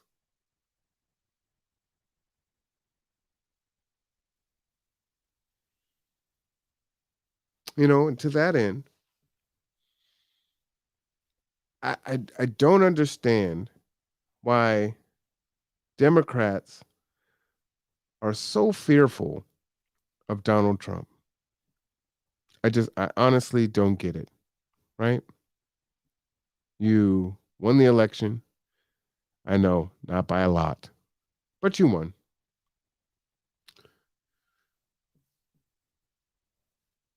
And the only thing that MSNBC and CNN can do is talk about Trump day in and day out.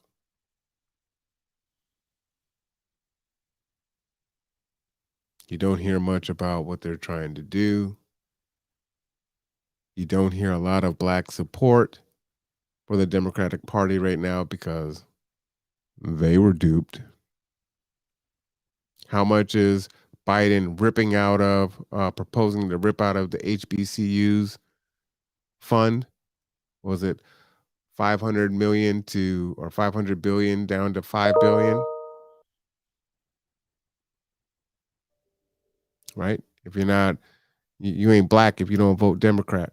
Remember that black folks that voted for Biden? Prison industrial complex, mandatory minimums. That's all Biden.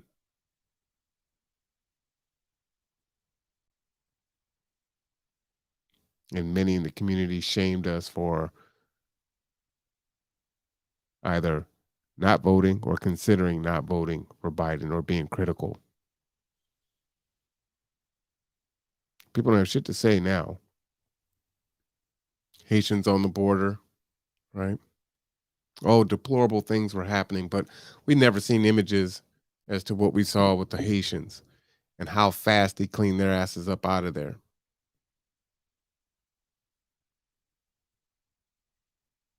So where are you now, Biden supporters?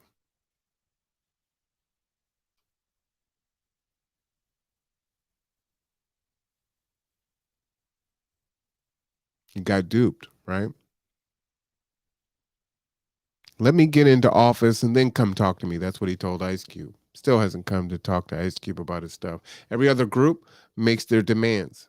You want our vote? This is what you're going to do for us. But we had to get big bad Trump out of office, right? He's just got to go. I mean, they literally had communities of folks, blue, no matter who. What the hell? Blue, no matter who?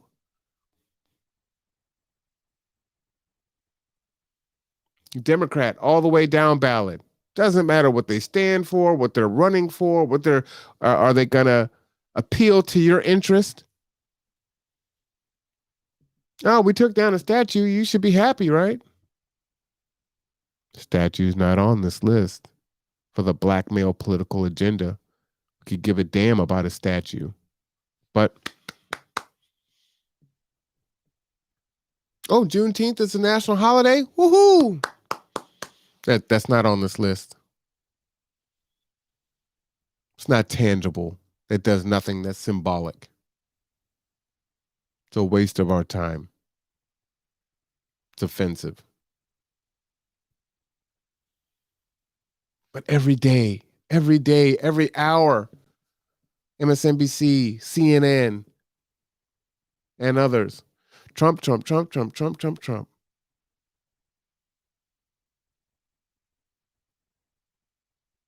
What do you think is going to happen next year during the midterm elections? Biden hasn't been in office for a year and it hasn't gone great. It hasn't gone great.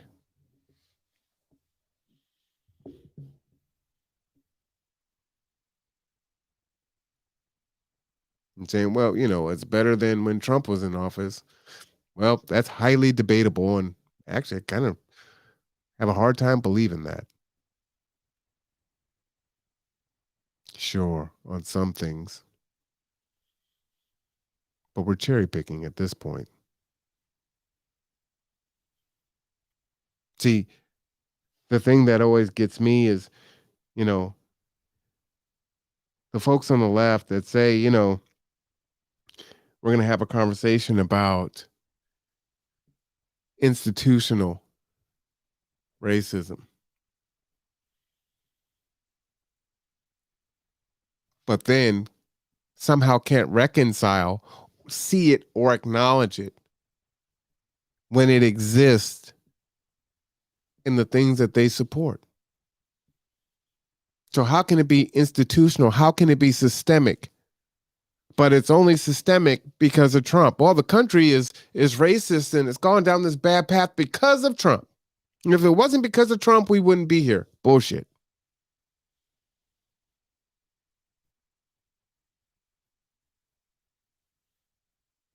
Trump is like that shot or that glass of wine that helps to relax the inhibitions. And most people didn't even need that.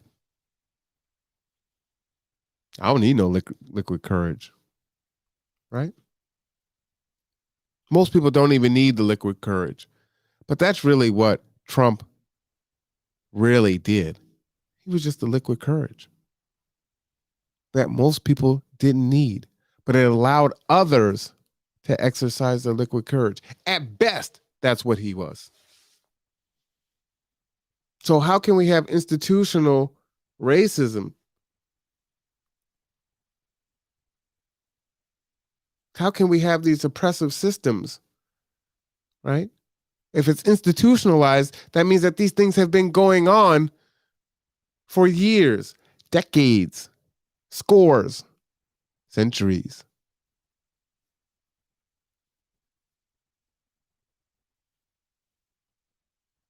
But the left can't reconcile that, right? They talk about it and they use it as their talking points to get the BIPOC community to vote in their favor. But under the 8 years of Obama, what institutions of racism, white supremacy have been dismantled?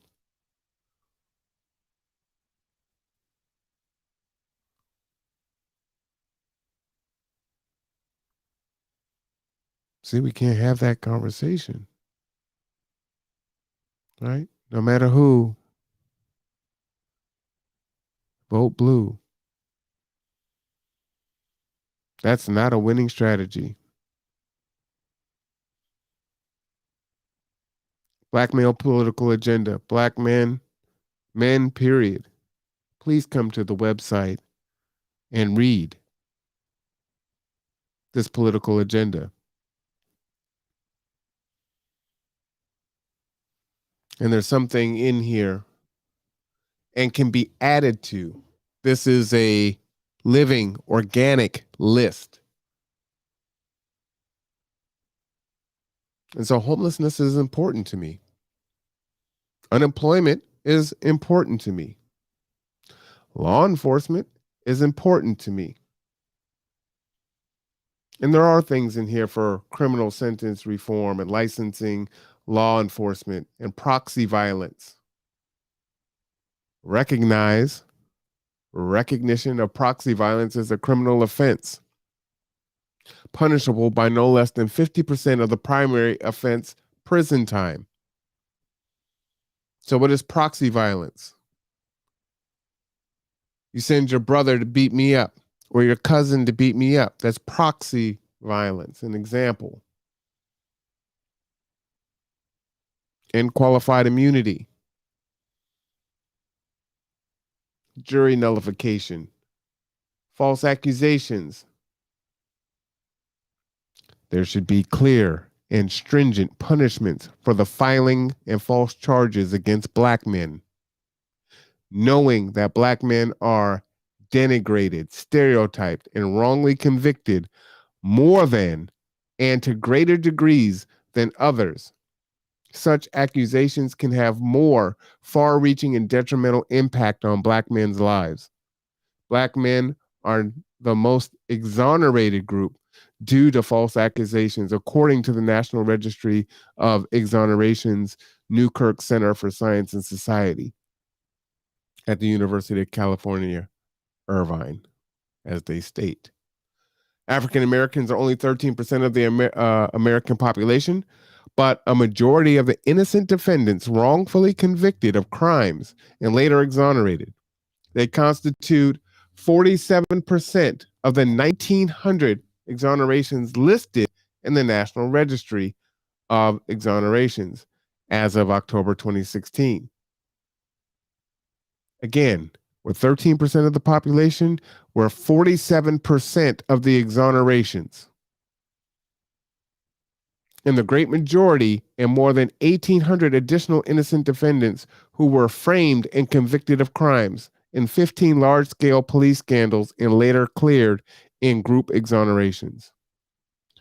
Thus, whimsically dangerous charges with questionable, unreliable evidence or no evidence at all should be harshly dealt with and dissuade others from repeating this act against an already vulnerable population. So, you got the Karen Act, right? You call the police on a Black person, you can be charged with a crime.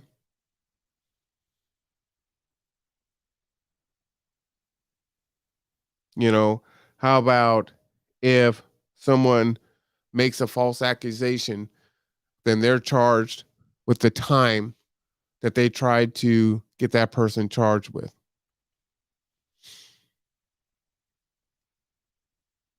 Would that be equitable, right? Are Black men not a protected class? They're definitely not treated as a protected class. 13% of the population, 40% of those exonerated. The math is the math.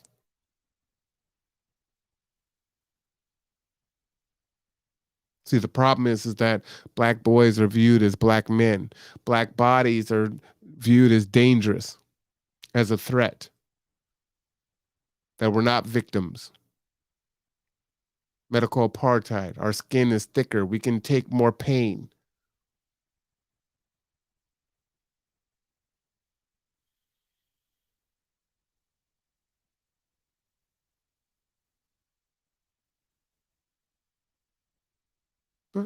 But Seahawks coming on here in a couple days, right?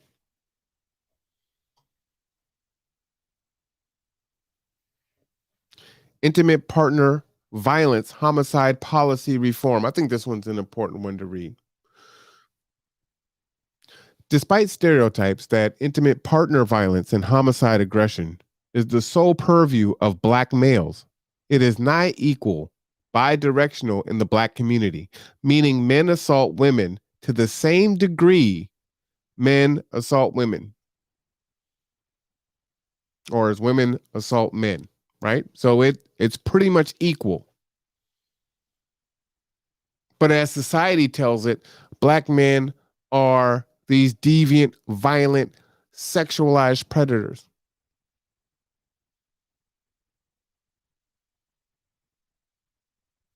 The stats say it's equal.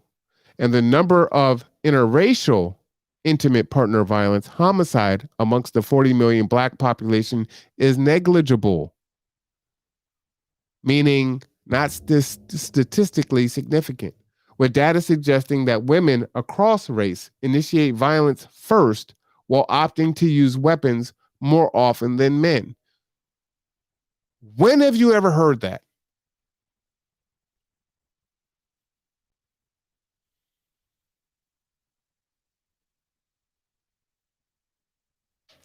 Abolishing the Duluth model. The Duluth model is the most common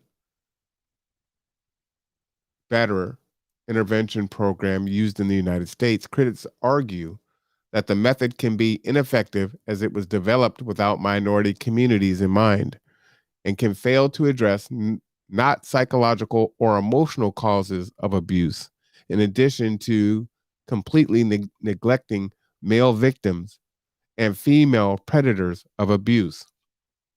And they state Wikipedia here. And we see this a lot, right?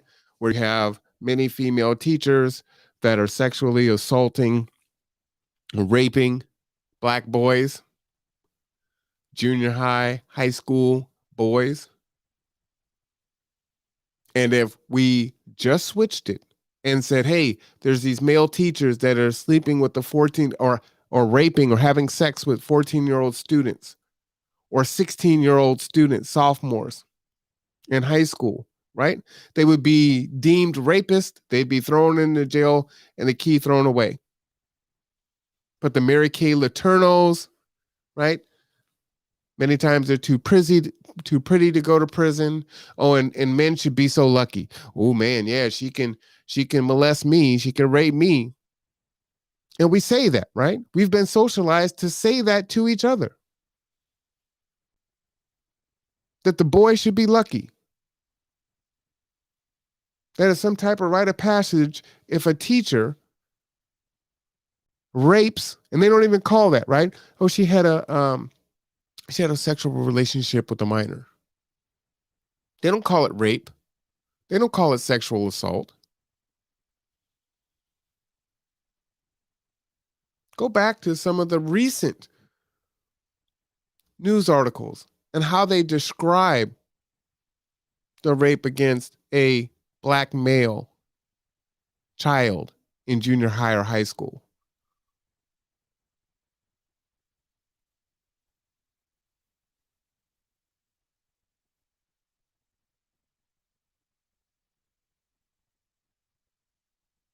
And when you're doing that, you might even juxtapose that with what's happening in the R. Kelly case. But that may be too much truth today. More than ignoring male victims, the Duluth model proposed that men were de facto guilty of being primary abusers of women whenever a woman experienced some form of intimate partner violence. It ignored women's greater capacity to initiate violence and or be aggressors of intimate partner violence. So you hear that all the time, right? Cops get called on a domestic disturbance. One of y'all got to go to jail. She might have beat the crap out of that dude, and all he did was just try to defend himself from the blows, from taking any really real blows. There he goes. He's gone.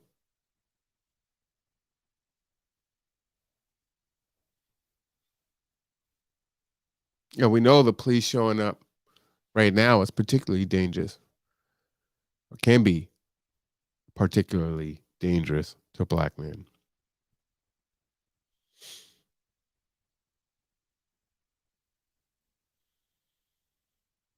IPV, coercive practices. Black men incarcerated for intimate partner violence require a massive reevaluation of their status in relation to their victimization at the hands of women, as rates of bidirectional abuse in the black community suggest equal violence initiated by women to men and from men to women, and the hypo-sentencing of women for the same crime as men by up to 63%. The underrepresentation of female aggressors suggests a massive bias in sentencing and disproportionately targets and criminalizes men. See, the thing that we don't ask women is, well, if she did do something to the man, well, what did the man do? He must have done something for her to do that, because she wouldn't have just done that on her own. See, men never get that benefit. And then we're socialized to say, well, you know what? You just walk away. Doesn't matter what she does. Doesn't matter how crazy she gets mentally, emotionally, or physically. You never, ever put your hands on a woman.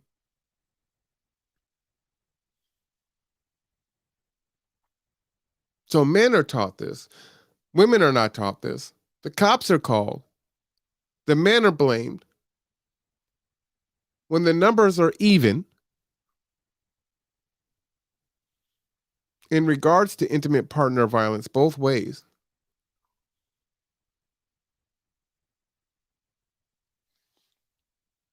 I could You know, the saying, if I had a nickel for every time a man told me that a woman would say to him, you know, I could just call the cops and say I did this and you're going to jail. There's video footage of women assaulting themselves that luckily got caught on camera that was able to exonerate the man because she called the cops and said, this is what he did to me.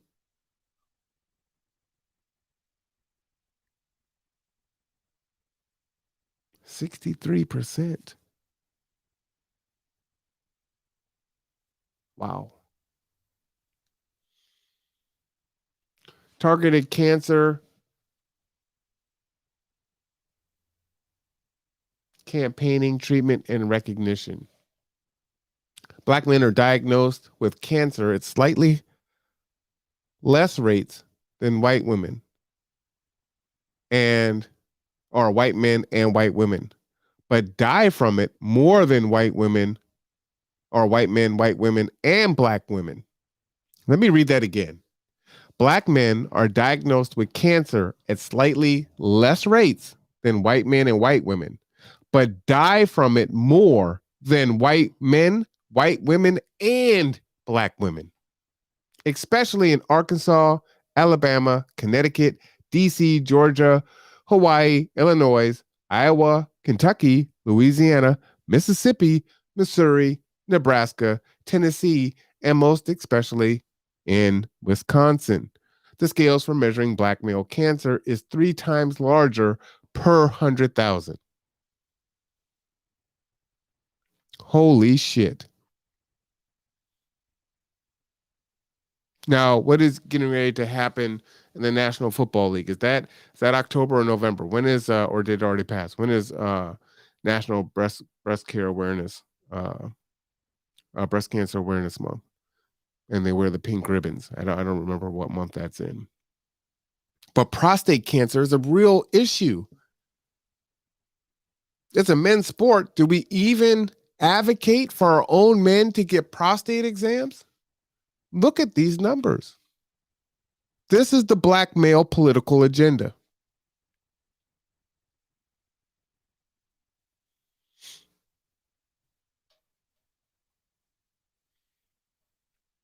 And we can look at paternity leave and reverse voter discrimination and black male specific reparations for the transatlantic slave trade through the 21st century and hyper incarceration.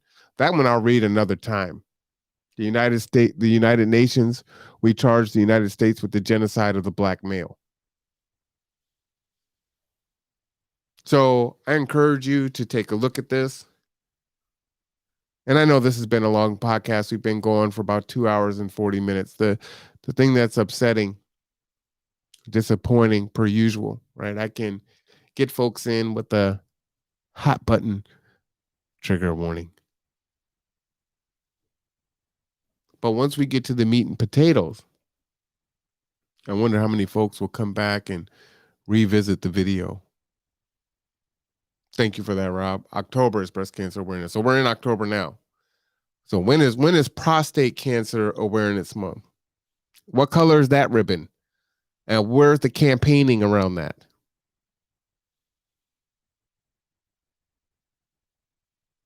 So the black male political agenda isn't anything like what they tell you on MSNBC and CNN and ABC or Fox News or the OAN network. Something totally different. And although this is labeled the black man political agenda, I'm thinking there's a lot of men that agree with this political agenda.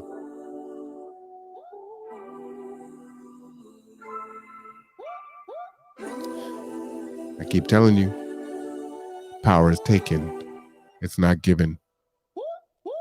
Take your power, men. It's time. Stand strong, be strong, have the conversations, understand seeking mental health is not a weakness, it's a strength. Having a conversation with your sexual partner on what your needs and wants are is not a weakness, it's a strength. We don't have to be stoic and power through everything. That is not the definition of manhood. We teach our kids to advocate for themselves. And then our males become adults and we do just the opposite. We tell them to suppress their wants, their feelings, their needs, oftentimes for the greater group. And we do that. But to this extent has been detrimental to the family unit, to individuals in society, from an economic, from a political, pretty much in every standpoint that you can consider. Again, set your reminder on Thursday. We have the mayor, and I am Marwan Cameron. We will be back tomorrow night at 5 p.m. All right, now, this is the Conduit.